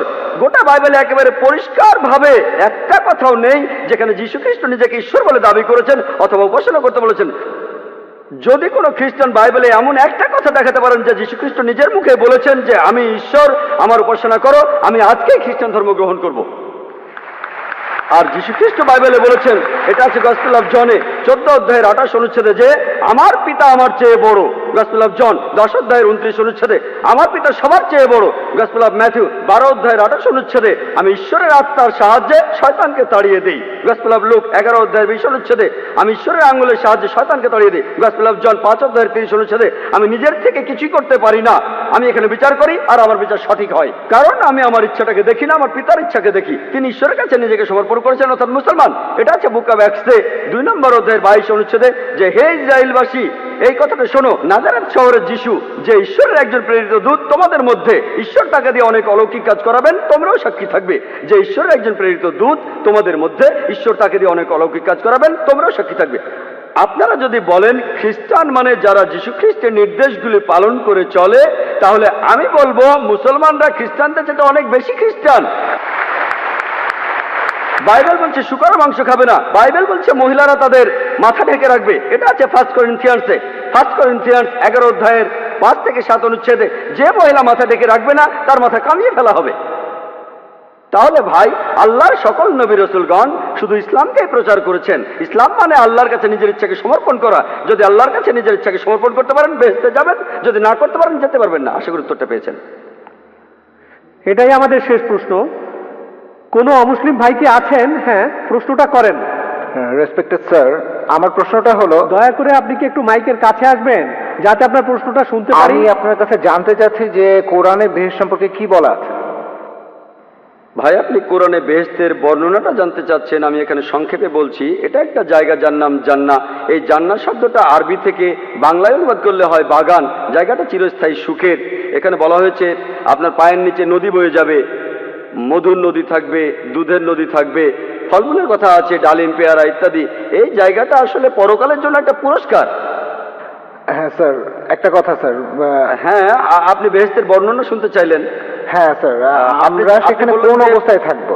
সাধারণ মানুষের মতো নাকি অন্য কোনো অবস্থা? হ্যাঁ, আপনি জানতে চাইলেন যে। আর একটা কথা স্যার, এখানে যদি বেহেশত খুঁজে না পান তাহলে অন্য কোথাও বেহেশত খুঁজে পাবেন না। আপনি বললেন সেখানে আপনি কেমন থাকবেন, কিভাবে থাকবেন? আগের মতোই। ভাই, এখানে আমাদের অনেক কিছু প্রয়োজন, সেখানে সব আলাদা। আমরা এই অবস্থায় থাকবো না, সেখানে আমরা অন্য অবস্থায় থাকবো। তবে কিভাবে থাকবো আল্লাহ জানেন, তবে আলাদা। মাথায় শয়তানি চিন্তা আসবে না যদি আপনি বেহেশতে না না না, আমি আমাদের শরীরের কথা বলছি না, আমি জানতে চাচ্ছি আমাদের আত্মার কথা। আমাদের আত্মার তখন কি হবে, সেটা কেমন থাকবে? আপনি বেহেশতে গেলে দেখতে পাবেন ইনশাআল্লাহ। আসুন প্রার্থনা করে যাবেন ইনশাআল্লাহ। তাহলে আপনি আমাকে এমন একটা জায়গার কথা বলছেন যেটার কোনো বর্ণনা দিতে পারছেন? সরি, আপনি এমন জায়গার কথা বলছেন যেটা কোনো বর্ণনা নেই। ভাই আপনি বললেন বেহেশতের বর্ণনা শুনতে চান, আমি বর্ণনা শুরু করলাম, তখন বললেন জায়গাটা না, আমাদের সেখানে কি হবে, আমাদের কি হবে, আমাদের দাড়ি থাকবে কিনা, আমরা না, জোটে থাকবো কিনা, আমি দাড়ির আমাদের কথা বা আত্মা শরীরের কথা সেখানে বলছি থাকবে। না। আমি বলছি আত্মার কথা, মনের সেখানে কথা। আত্মা কিভাবে থাকবে? আল্লাহ পবিত্র কোরআনে বলছেন সূরা আল ইমরানের 185 নম্বর আয়াতে উল্লেখ আছে, কুল্লু নাফসিন জায়গাতুল মাউত, প্রত্যেক আত্মায় মৃত্যুবরণ করবে, প্রত্যেক আত্মায় সেখানে থাকবে, তবে শরীরটা সেখানে থাকবে না। আমাদের আত্মা সেখানে উপস্থিত থাকবে, কিন্তু সেটা কোন অবস্থায় থাকবে? যেমন 80 বছরের একজন বৃদ্ধা মহিলা কোন অবস্থায় জীবিত হবেন, বৃদ্ধ না যুবতী, আল্লাহ মালুম, তবে আলাদা কিছু হবে। আমি আমাদের শরীরের কথা বলছি না, আমি বলছি আত্মার কথা। আত্মা থাকবে। আত্মাই যদি সবকিছুর জন্য দায়ী হয়, তাহলে আমাদের কাজকর্মের জন্য আত্মাই ঠিক কথা, ঠিক বলেছেন ভাই। তাহলে আমি যদি বেহেশতে যাই, তাহলে আমি ভাববো যে আল্লাহ আমাকে 70টা হুর পরিয়ে দেবেন, তখন আমার মনে হতে পারে যে বেহেশতে চেয়েও ভালো জায়গায় আছে। মানে বেহেশতে যাওয়ার পর সবকিছু কিভাবে শেষ হবে? মানুষের তো আসলে চাওয়া পাওয়ার শেষ নেই। মানে সেখানে ঠিক আমাদের কথা। আত্মাটা কি অবস্থায় থাকবে? আমার আত্মা তখন কি একই অবস্থায় থাকবে? এই কথাটাই বলছিলাম ভাই, যে কিভাবে নিশ্চিত হবেন। আমি আপনাদের বলেছি যে এই বই যদি বইটা পরীক্ষা করি, যদি আমরা পরীক্ষা করে দেখি, এই বইয়ের 80% একেবারে প্রমাণিত, আর 20% হচ্ছে সাধারণ মানুষের জানার বাইরে। তাই একজন যুক্তিবাদী মানুষ হিসেবে আর ডাক্তার হিসেবে বলি, আমার যুক্তি বলে যার 80% একেবারে প্রমাণিত আর 20% সাধারণ মানুষের কাছে অস্পষ্ট। আসলে সত্যি বলতে কি, যে কোনো ধর্মগ্রন্থকেই অযৌক্তিক বলাটা খুব কঠিন, কারণ আপনি নিজেই দেখবেন যে- ভাইয়া আপনি বলছেন এটা খুব কঠিন, আপনি আমার ভিডিও ক্যাসেট দেখতে পারেন, আমার ক্যাসেটটা শুনতে পারেন। আমি শিকাগোতে ডক্টর উইলিয়াম ক্যাম্বেলের সাথে একটা বিতর্ক অনুষ্ঠান করেছিলাম, যার বিষয় ছিল Quran and Bible in the light of science. দেখবেন আমি চাইলে অনেক ধর্মগ্রন্থে বাতিল করতে পারি। আজকে আমার কাজ বাতিল করা নয়, আমাদের সাদৃশ্যগুলো দেখা। আমি চাইলে হিন্দুইজমের সাথে ইসলামের পার্থক্য নিয়ে কথা বলতে পারি, আমি হিন্দুইজমের বৈজ্ঞানিক ভুল নিয়ে কথা বলতে পারি, বাইবেলকেও, সেটা আমার কাজ না। আমি এখানে যা করলাম, ইসলাম আর হিন্দুইজমের সাদৃশ্য নিয়ে কথা বললাম। আমি যে কথাগুলো বলেছি সেগুলো আসলে বেদের বিভিন্ন প্রমাণিত সত্য, আমি এখানে সেগুলো উদ্ধৃতি দিয়েছি। আপনার পছন্দ হলে মেনে চলুন, পছন্দ না হলে সেটা আপনার ব্যাপার। তাহলে বেদও বলছে স্বর্গের কথা, নরকের কথা, মানে বেহেশত আর দোজখ। যদি পছন্দ হয় মেনে চলুন, পছন্দ না হলে সেটা দরকার নেই। আমরা কিয়ামতের দিন দেখবো কে ঠিক। আপনাদের সবাইকে অনেক ধন্যবাদ, জাযাকাল্লাহ খায়ের। আমি এখন অনুরোধ করব ভাই আব্দুর রহিম গ্রিনকে কিছু বলার জন্য। ভাই গ্রিন। আজকে ডক্টর জাকির নায়েকের এই বক্তৃতা শুনতে আসার জন্য আমি চেন্নাইয়ের লোকজনকে অসংখ্য ধন্যবাদ জানাচ্ছি। আমরা অনেক কিছুই শিখলাম, আলহামদুলিল্লাহ। আশা করি আমরা আজ যা শিখলাম সেগুলো কাজেও করে দেখাবো, আর ইনশাল্লাহ মানুষ ইসলাম সম্পর্কে আরো জানতে পারবে। আজকের এই অনুষ্ঠানের সাথে জড়িত সবাইকে আমার আন্তরিক অভিনন্দন জানাচ্ছি।